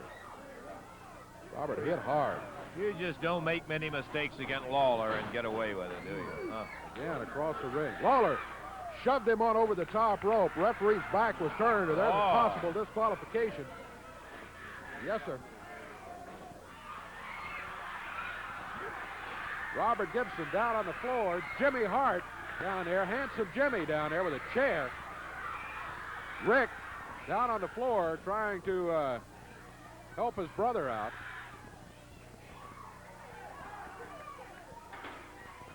Robert back in the ring. A long fall. Almost 11 minutes.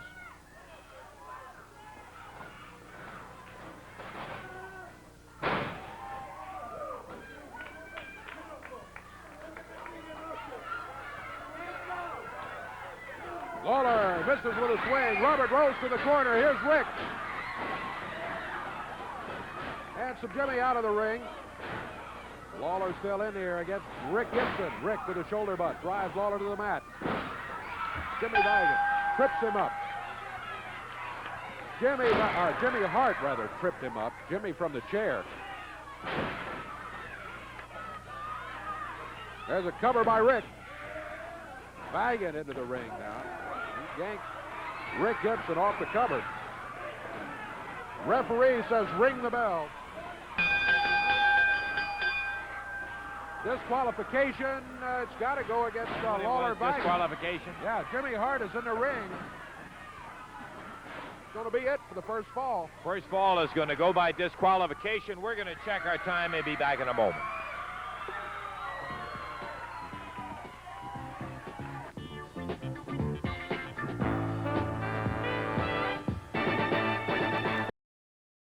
Back to championship wrestling in Wave Country here coming up in just a moment. Do, in fact, I want to remind you, Tuesday night. What a night. We'll give you the whole card a little bit later on. Listen to 3 of the matches. Back alley street brawl, handicap match. Jarrett going to be going in there against Jimmy Hart. Jarrett's feet will be tied. Southern heavyweight title match. Handsome Jimmy defends against Ken Lucas. World heavyweight title match. The superstar, Bill Dundee, challenges Jerry the King Lawler. All of it in the Gardens next Tuesday. Let me talk for just a minute about this back alley street brawl. Do you know what that is? Yeah, they go in there with their clothes on. With their clothes on, and the match is not over until somebody's got all their clothes off. And Jarrett is going to have his feet tied together. And, man, do you know what this is going to be, the opportunity for Jimmy Hart of a lifetime? They've pulled this man's pants down. They've tried to embarrass him in public. Well, let me tell you something, Jarrett. This is going to be our chance to see what you look like naked, boy. We're going to see you right up there in Louisville with them feet tied together. He's going to be humiliated, Lance. And another person that's going to be humiliated is that little sawed-off runt Bill Dundee, who has been going around trying to tell everybody in Louisville that he is a world championship caliber wrestler. Well, I'm going to make you realize it, Dundee, that you are not, and everybody in Louisville's going to know it, because I'm going to beat you so bad you won't ever want to see me again, punk. Well, that will take some beating, I'll tell you, for a living fact in there. Lawler and Dundee meeting at Hart and Jarrett with Jarrett's feet tied, and the Southern heavyweight champion, Handsome Jimmy Valiant, going against Ken Lucas, and the title is going to be on the line in that battle. Can you imagine #1 contender with the name Kenny Lucas? Kenny Lucas, that sounds like some medicine. Take Kenny Lucas. How about dog food? Feed your dog, Kenny Lucas. Woo! Let's see. Come and get it, boy. Come and get this heavyweight champion. Woo! Missy, you know my mama's living. She's going to come right to this place. All the time we got, Jim. We'll see you Tuesday night, the Garden. Coffee that Paul Ellering has not back. He was here earlier in there, and I think he had an equipment problem. Either somebody lifted his shoes or something like that. And Paul is not back. It was originally scheduled to be a tag match, but we're going to be unable to have the tag. It'll be a single match, if you'll introduce it. All right, introducing from Nashville, Tennessee, at 193 pounds, Rick Morton. And going against him from Memphis, Tennessee, 228 pounds, the King, Jerry Lawler. This match to the expiration of time, referee Paul Morton.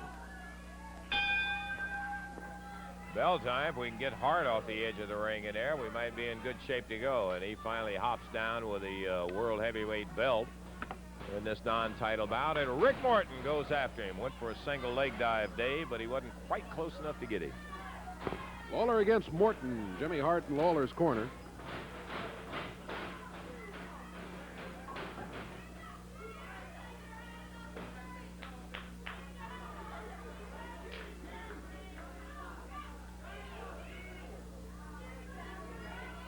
Rick Morton, cautious, considered a leg dive there, but didn't go for it.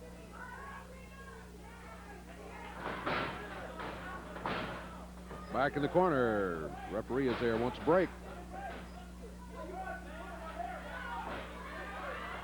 Lawler starts with a hair-pulling complaint. I think we mentioned that Handsome Jimmy was doing the same thing in his match. Lawler, not only does he hold the CWA World Heavyweight Championship belt, he also holds the World Championship complaining belt, if there was such a thing. Watch him, yeah. Over to the referee, so I suppose you didn't see him pull my hair. Well,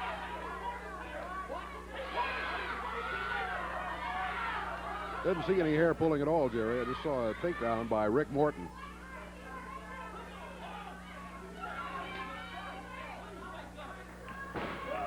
This is a Lawler tactic. We've mentioned it before. Now there was some hair pulling, but it wasn't Rick Morton that pulled hair. It was Lawler that yanked his hair and pulled him down to the mat. He didn't do it. Well, you see everything I do, but you don't see nothing.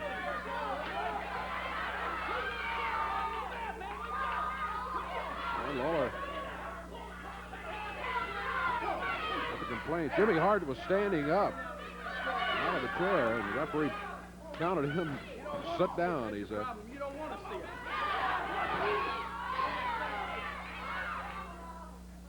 started to say Lawler uses this complaint tactic effectively because he gets the referee eventually, maybe subconsciously, watching a little more closely than he otherwise would, and that lets Lawler use some of his other tactics from time to time.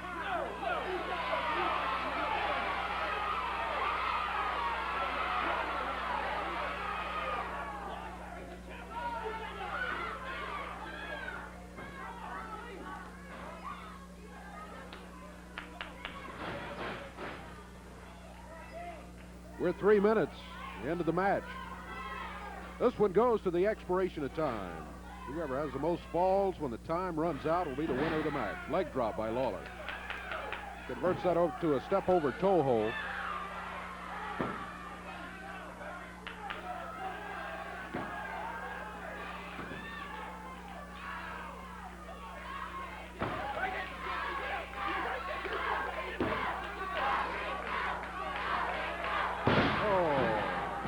That leg.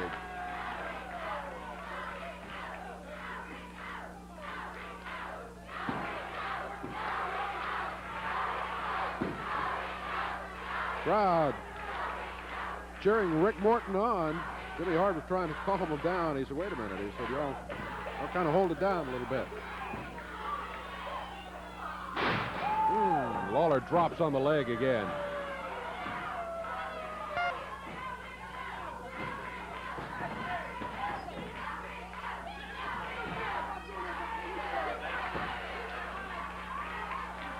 Rick Morton not in a good position right there.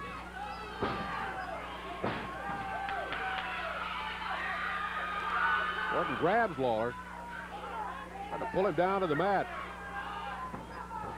Oh, I see Lawler is grinding a knuckle right into the side of the knee.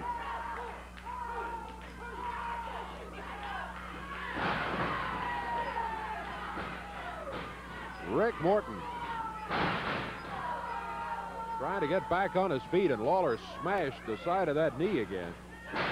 His boot, right fist. Rick coming back 5 minutes into the action right now.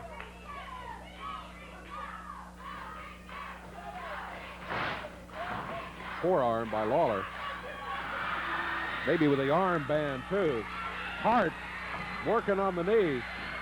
Referee Paul Morton is warning Lawler about using the fist.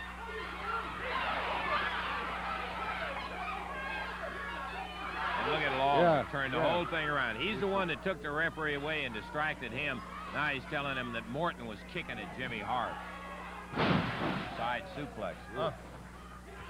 Boy, Rick Morton has really taken a beating here. Lawler working on the knee first. The side suplex, the count of one. Shoulders up at the 2 count. Lawler thought he had himself pinned right there. But it was not to be, as Rick Morton is still alive. Ooh. Double leg dive, beauty. Morton using a fist himself. He finally had enough of getting knuckled by Lawler. Rick on his feet.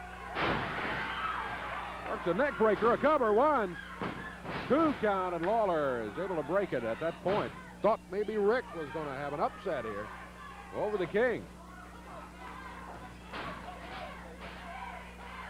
Side headlock. Rick still favoring that left knee. Lawler really worked on it hard. Look, oh, move it right down. Give the devil his due. Nice conversion by Lawler. It was. Boy, that knee can't be in good shape at all. It's been hit from the side, from the top. Lawler's been grinding a knuckle in it.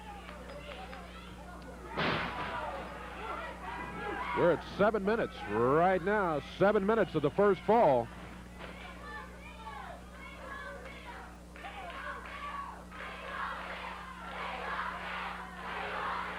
Rick Morton hanging in there. He's not giving it up.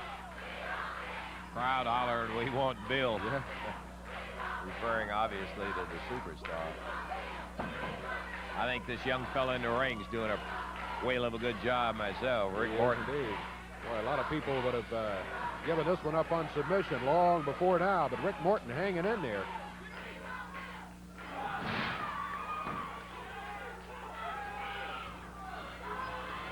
He whips Lawler into the ropes. Over the shoulder, down to the mat, a cover. 2, and a 2 count is all he gets. Rick yanks him right back. And a 1 count. Hart up on the apron. Rick gives him a drop kick to put him on the floor. Dives at Lawler.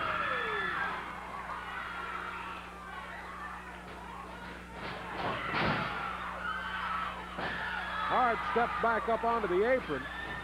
Oh, Rick missed the drop kick. Lawler seizes the opportunity, drops with the elbow. And a 3 count, it's it. 8 minutes, 20 seconds, 8:20, the win for Lawler in the first fall. What a whale of a bout that was in that match, that first fall of that. We're going to check our time, and we're going to be back with more wrestling action for you in just a moment.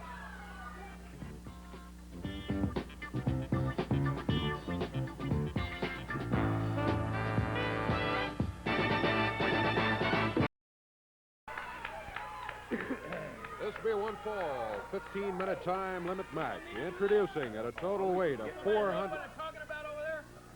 Why don't y'all just get in the ring? Let's get it on. 416 pounds total weight. Who are you talking about? From Nashville, Tennessee, Rick Morton. And from Memphis, Tennessee, Larry Harden. And not in the ring, but down on the floor. Hey, will you get him up in the ring, At a please, total weight of referee? 467 That's pounds. wrong. That is wrong. That is wrong. Why don't you guys go to the ring? That's Kingfish Lawler, and this is the Midnight Cowboy, handsome Jimbo from Memphis. Woo! Mustang! At a total weight of 467 pounds. From New York City, handsome Jimmy Valiant. And from Memphis, Tennessee, Jerry the King Lawler. Their manager, Jimmy Hart. This match 1 fall, 15-minute time limit. Referee is Jerry Calhoun. Well, Handsome has got his hat, his pennant, his earring, his eyes. Oh. These bright lights on TV land is very hard on my baby blues. Thank you, referee.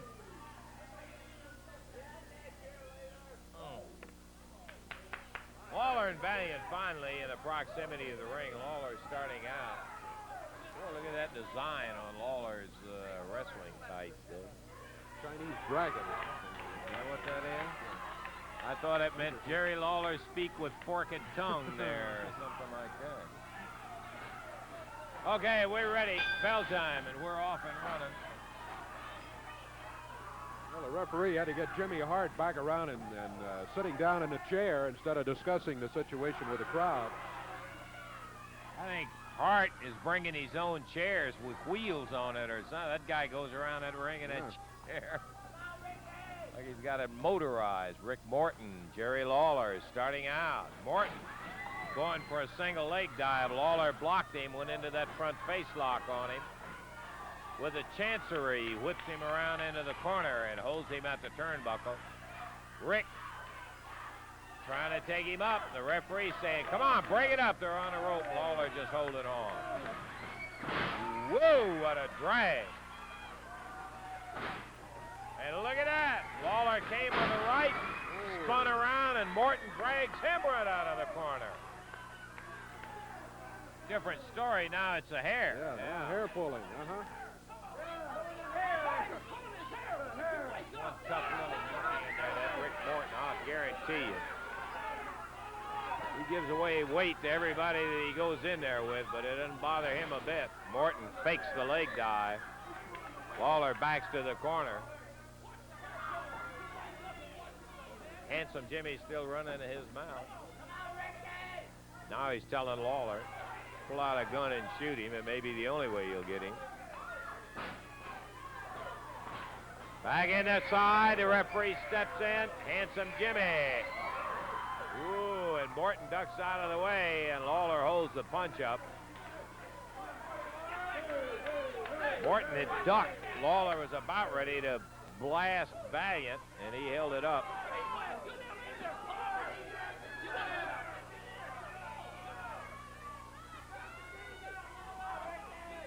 right to the center of the ring. Larry Hardin is Rick Morton's partner.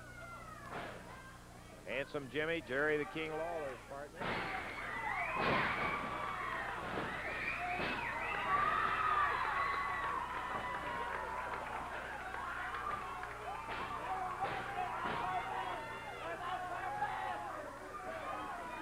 Handsome Jimmy explaining the situation as he saw it to the referee. All three of them complaining that Rick Morton hit him with a fist. Yeah. What's this fist, would you? Yeah, there's Jimmy.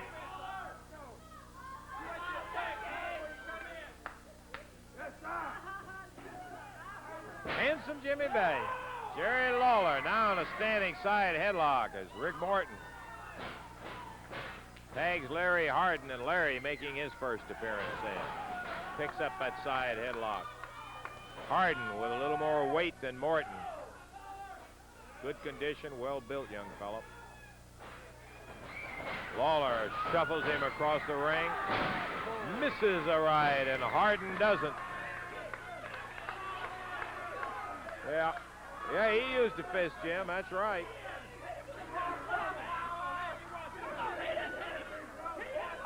I hear you, Jimmy. Jimmy said they came to wrestle, not to fight.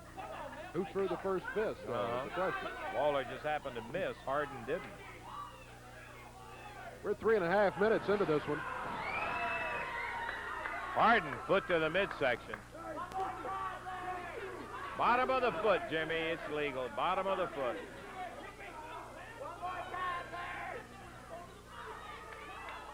Jimmy Hard up out of the chair. Jimmy dressed in the real cutaway, man. He's all sported out, got his cane with him now. Nice tag on Rick Morton. Morton comes in, grabs Lawler, takes him to a side headlock. Lawler shuffles him into the rope. Oh, boy, he put that foot up. Stunned him. Seeing those whirling things in his head is Rick Morton, and Handsome Jimmy comes in first time. Fires Morton into the ropes.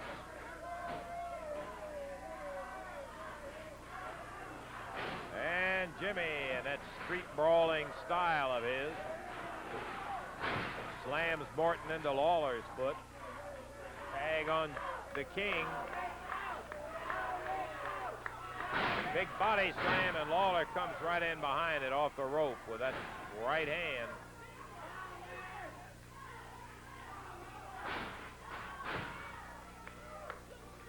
We just passed the 5-minute mark. 5 minutes passed and 10 minutes to wrestle. Once again, Morton this time busted into Jimmy's knee. Tag on Handsome. Yeah. Reversal! Beauty! Morton stand right on top of Handsome Jimmy. Tags Hardin, throws him in. Drop kick. Got a 1 count.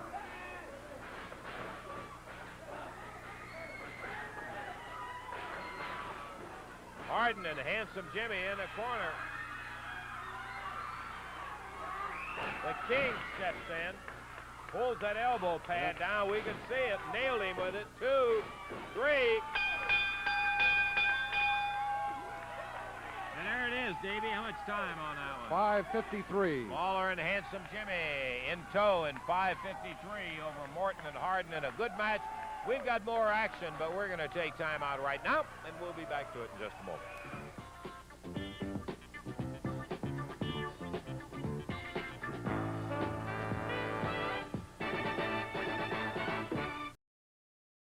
Yes, wrestling fans, it's true. Jerry the King Lawler is laid up with a broken leg. When did this happen? Sunday afternoon. Typical Sunday football game, you know.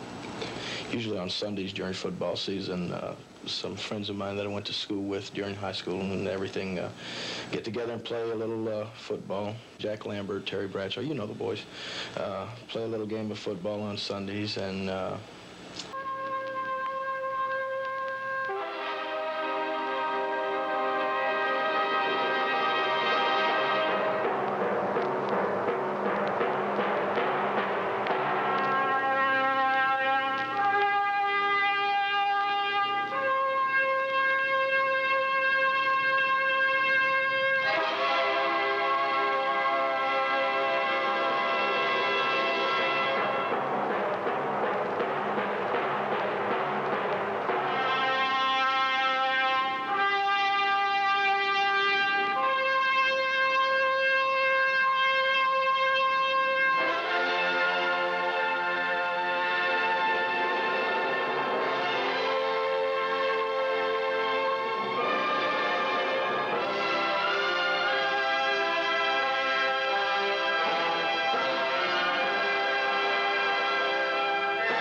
We happy like it's like Christmas morning to you, isn't it? Yeah, it sure is. I'll have to tell you. Yeah, I've been working on this ever since I took this job, Jerry, and I'm really happy, and I'm sure all the fans are. Well, you ought to be in line for a raise or something now, because you see, you have accomplished what Jarrett could never do. Get my name on a contract. You know why, Ed? Because you're easy to do business with. A man comes to my house. You don't make me go into an office. You bring the contract out here. You don't make all of these crazy demands. When I want money, you're right there with it. I like you, Ed. You and I are gonna be all right. You see. That's good. Okay. I want you to stick around because I got a couple of things I want to say. First of all, to the fans, I want to thank a lot of people. And I know this will be hard for a lot of people to believe, and you, Ed, but I did get some get well wishes, some cards and telegrams and letters. I want to thank all the people that sent me those. And I want to say that it feels kind of funny being out here to do an interview. I haven't done one in a long time, and everybody knows that I got my leg broken playing football. Not in the ring. Maybe it was a crazy thing to do, but it's something I've always enjoyed doing, and I'll probably play football again. So I'm not out here to say I'm going to get even with anybody for breaking my leg, but I do have a few things to say to some people about what went on after I broke my leg. And first of all, I want to talk to Mr. Jimmy Hart. Now, Jimmy, I don't know how good your memory is, but mine's pretty good. And I can remember taking you out of some of these dive nightclubs in Memphis where you were playing for drinks, buddy. And I took you and I let you stooge around for me and drive me around, and I made you a living. Well, I went out and I got my leg broken, and I wasn't even in the hospital good. And I turned on that TV, and what I saw made me sick. Because here was Mr. Jimmy Hart, right on there, crowning himself a new king with my crown. And he was saying things like, what do you do with a horse that breaks his leg? You shoot him. Well, let me tell you something, Jimmy Hart. This is one horse that hadn't run his last race yet. So I got a little stipulation in this contract I just signed. And one thing it says in there that this coming week, Monday night, I'm going to have myself a front row center ringside seat. Right there real close to you, Jimmy. You see, I've been thinking a lot about you, boy. I thought about you every day since I got my leg broke. And now I'm going to let you think about me a little bit. Because I'm going to tell you this, Jimmy Hart. When I'm ready, and this is what you got to think about, because I may be ready right now, and I may not be. You just think about that. But when I'm ready, you're going to the hospital, punk. You're going right in there where I was. Now, you think about that, Hart, because I'm going to be there Monday night sitting right in that seat. And I may be ready. So you just think about that.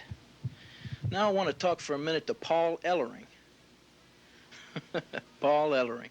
You know, they say impersonation is the sincerest form of flattery. Well, let me tell you something, punk. When it's somebody like you impersonating you, it's an insult. Because when it comes to wrestling, you're not even fit to lace my boots, Ellering. So I don't need somebody like you running around Memphis calling himself the king and trying to act like me. So I'm telling you, when I'm ready, Ellering, I'm going to get you and I'm going to beat you, and I'm going to take my belt and I'm going to take a look at it. And if there's one scratch on it when I beat you, Ellering, if there's one scratch on that southern belt, then you're going to the hospital. And now I got one other thing to say to old handsome Jimmy. Handsome, you got something of mine. I think you know what it is. You got my crown, handsome, and I tell you what, like I said, I'm going to be sitting there front row ringside Monday night.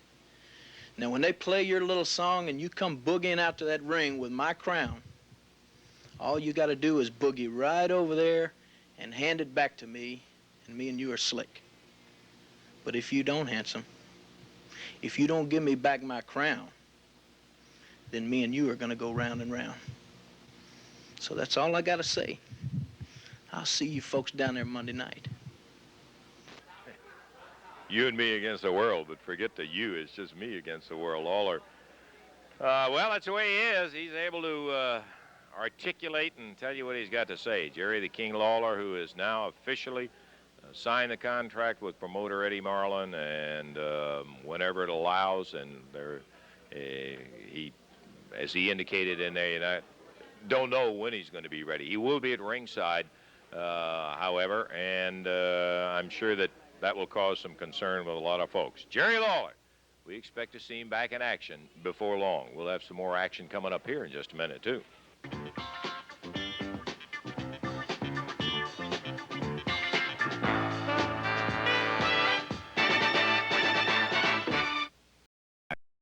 With Jerry the King Lawler and Killer Carl. Well, that stick nails Lawler, while the referee over with Croup.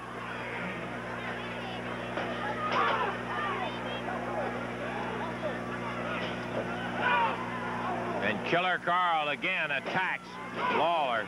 His foot in that cast when he tries to push off with it is slipping. But with that cast, he's dropping it down on the leg of Jerry Lawler. Croup pounding Lawler. Midsection. The King takes a real shot to the face. But in Lawler fashion, he is durable as can be. Never seen anybody more durable. Croup trying to get over to Jimmy Hart, but Lawler going after him.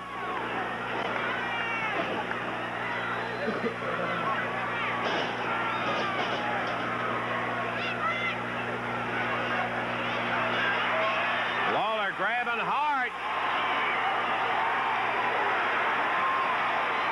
Punches him down to the floor.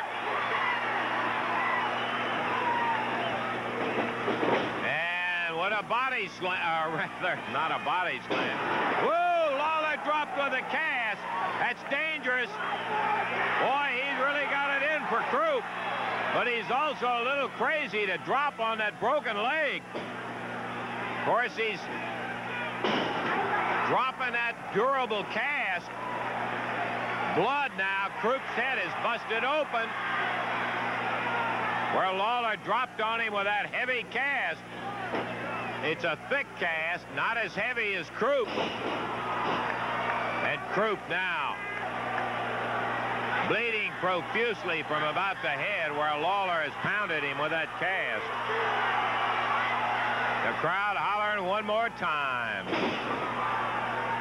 Lawler drops. 1, 2. He got it. 3.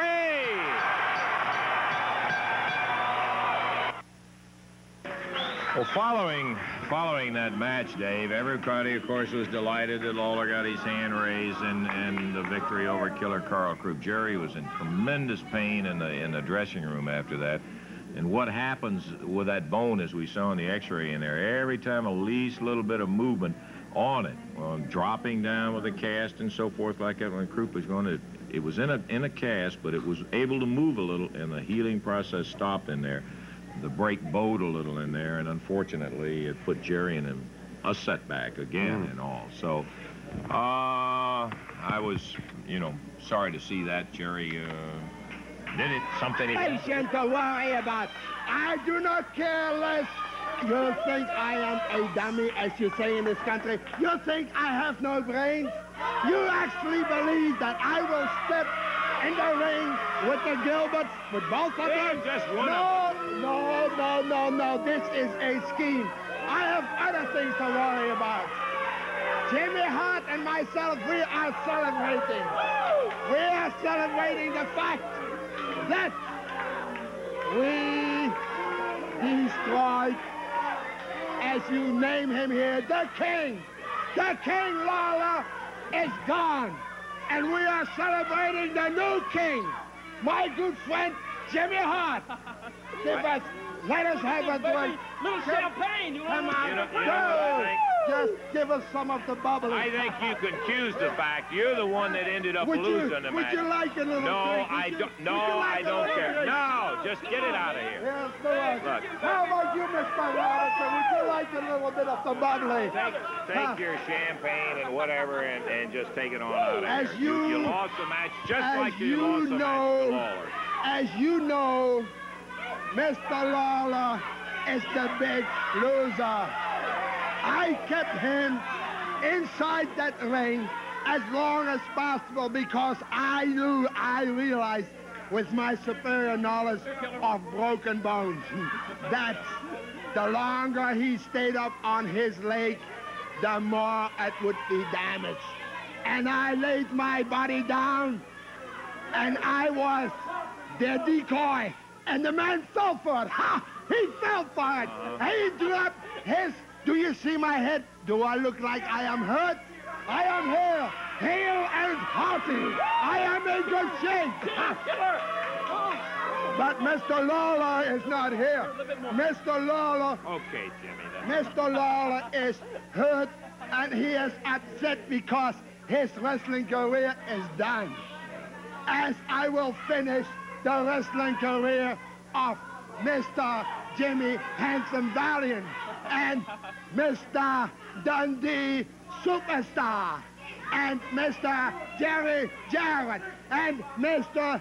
Choya Yamamoto, or whatever his Spanish name is. It does not matter.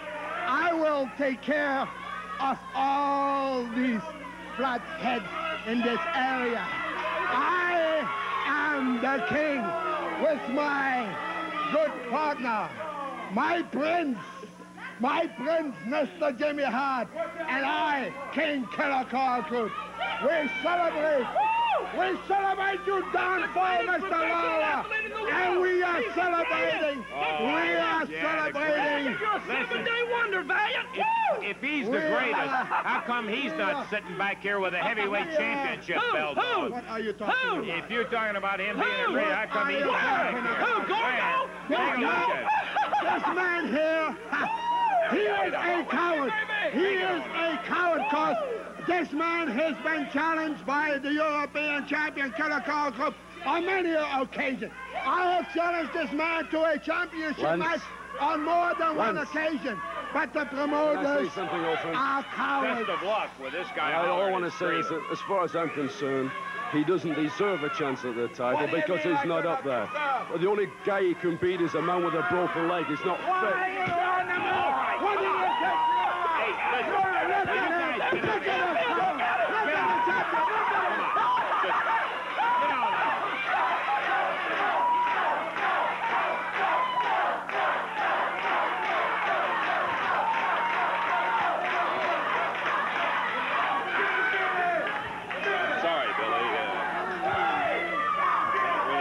Anything more out of somebody like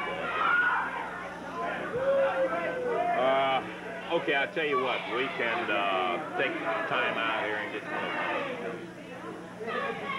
Well...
Man. Classic. I love it to be able to go back and take a look at the action like that, and we hope you enjoy it. And if you do, from time to time, we'll go back and take a look at some of the other great ones. That was Jerry the King Lawler going against NWA King Harley Race. Big action, and we appreciate you asking about it. The series of bouts that provided some of the most exciting wrestling action that we have ever seen in over a quarter of a century of commentating on professional wrestling. Lawler and Dundee, every time they set their foot in the ring, you knew that you were going to see explosion, and that's what you saw. Imagine the night when the hair was at stake, and let's take a look and see Jerry the King Lawler against Bill Superstar Dundee. Hair is at stake. Lawler once again. Dundee almost out on his feet.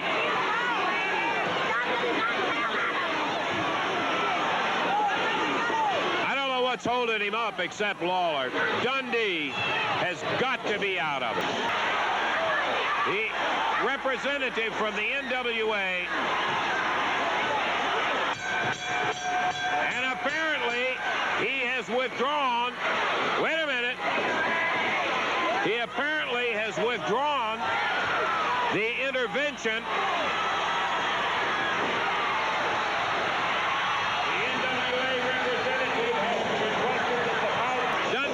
Insistent on it, though. Lawler furiously ignoring the referee. He's going to disqualify him. Dundee just won't quit.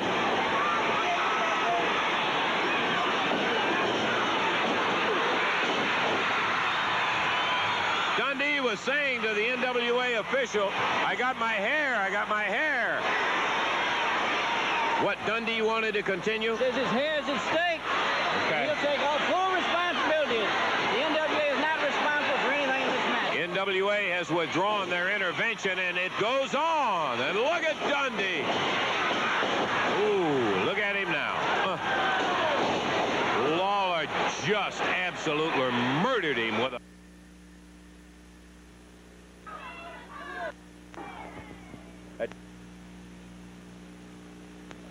Well, that was one of the great hair matches and one of the bouts between Dundee and Lawler. Here's another one that was right on Championship Wrestling, and some more action right back down at the Coliseum. You have never seen two contestants that battled each other as fiercely as the two of Jerry Lawler and Bill Dundee. Some of the classic confrontations in there, and you can better believe that when down the road those two got together, you can imagine what kind of a tag team. I just want to tell you, you do not want to go away, my friend, because a little bit later, one of the most incredible street brawls that I ever saw took place in the concession stand in Tupelo, Mississippi. We will have that for you later on Championship Wrestling. Right now, let's take time out for this.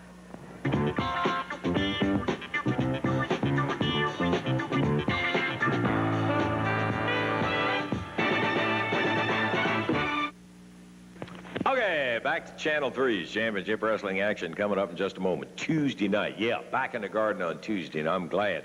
Big action match, going to open up with 4 matches in there, 3 singles and a tag match, including Billy Robinson against Tony Charles, plus a 10-man tag elimination match, and then Handsome Jimmy goes against Rick Morton in a single Southern Tag Team title match when Rich and Dundee face Yamamoto and Gypsy Joe, but the final match of the night going to be Jerry the King Lawler back in full force and action against the Dream Machine, and if he can beat the Machine, he'll get a 5-minute match with Jimmy Hart. Jerry, I got to ask you, my golly, it's been 11 months. I've been around you long enough to respect that recuperative powers, but there's a lot of questions. Anybody that had 2 bones broken in their leg, been out, people got to wonder, is the King going to be back in full shape? Well, they can wonder all they want to. The people can wonder, they can question, they can have all the doubts in their mind that they want to have. But down there Tuesday night, I'm going to erase each and every one of them. You know, a lot of people have been talking, especially Jimmy Hart and the Dream Machine, saying things like, what do you do with a racehorse when he breaks his leg? You shoot him, right? Well, let me tell you something, Hart. This is one horse that hadn't run his last race. I ain't ready. I'm going to say this, Hart. You better hope and you better pray that somebody does shoot me between now and Tuesday, because that's the only thing that's going to save you, punk. Because, you see, you got that Dream Machine. You went out and found an idiot, put a mask on him, brought him in here and think he's going to do me in. Well, you know, if you could win a match with your mouth, I might not show up down there Tuesday, because that's about all that fat slob can do is run his mouth. He's got Jimmy Hart convinced he can finish me off. Well, let me tell you something, Dream. I'm going to step over you just like walking over a piece of garbage, and I'm going to get to you, Hart. I don't care if you brought King Kong and Godzilla down there. Ain't nothing going to keep me from getting that 5 minutes, and there ain't going to be no referee in the ring, baby. Just you and I, Hart, and I'm going to have you back singing for drinks in those bars just where you were when I found you, punk. You remember that. Okay, Jerry the King, and let me tell you, he is dead serious. Tuesday night, you will see it all.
Watching, because confrontation that you don't want to miss will be coming up here. This is the introductions and so forth to the handicap match. Bobby Eaton, Jimmy Hart facing Tony Charles. Now remember, in this match, Charles's hair was up against the loser of the other team. Whoever lost the fall would have to leave town. Jerry Lawler, to be sure that Tony got a fair shake out of it with Hart and Eaton in there, came out to simply second Tony Charles, and the Dream Machine came out to second the team of Hart and Eaton. Okay, let's get back as it actually happened. The former junior heavyweight champion, Tony Charles. And in his corner, sitting at ringside, will be Jerry. And now, ladies and gentlemen, your attention for the stipulations on this match. In the event that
At this point, a very wise decision, I think, being made by promoter Eddie Marlin. That due to the importance of the match, remember, Charles's hair was at stake in this, and of course, Eaton and Hart had the fact that they were going to have to get out of the wrestling business right there, whichever one lost.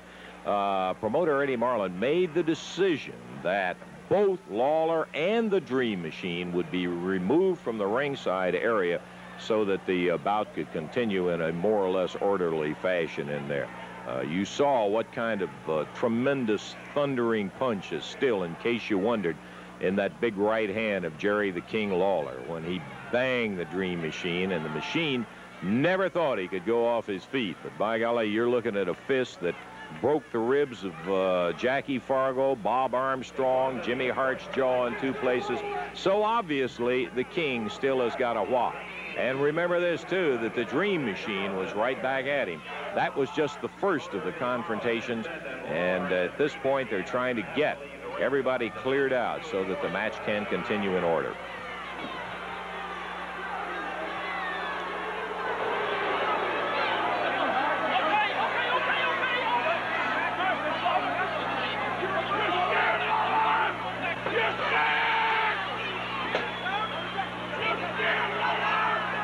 I would remind you that the losing member of the handicap team must leave now.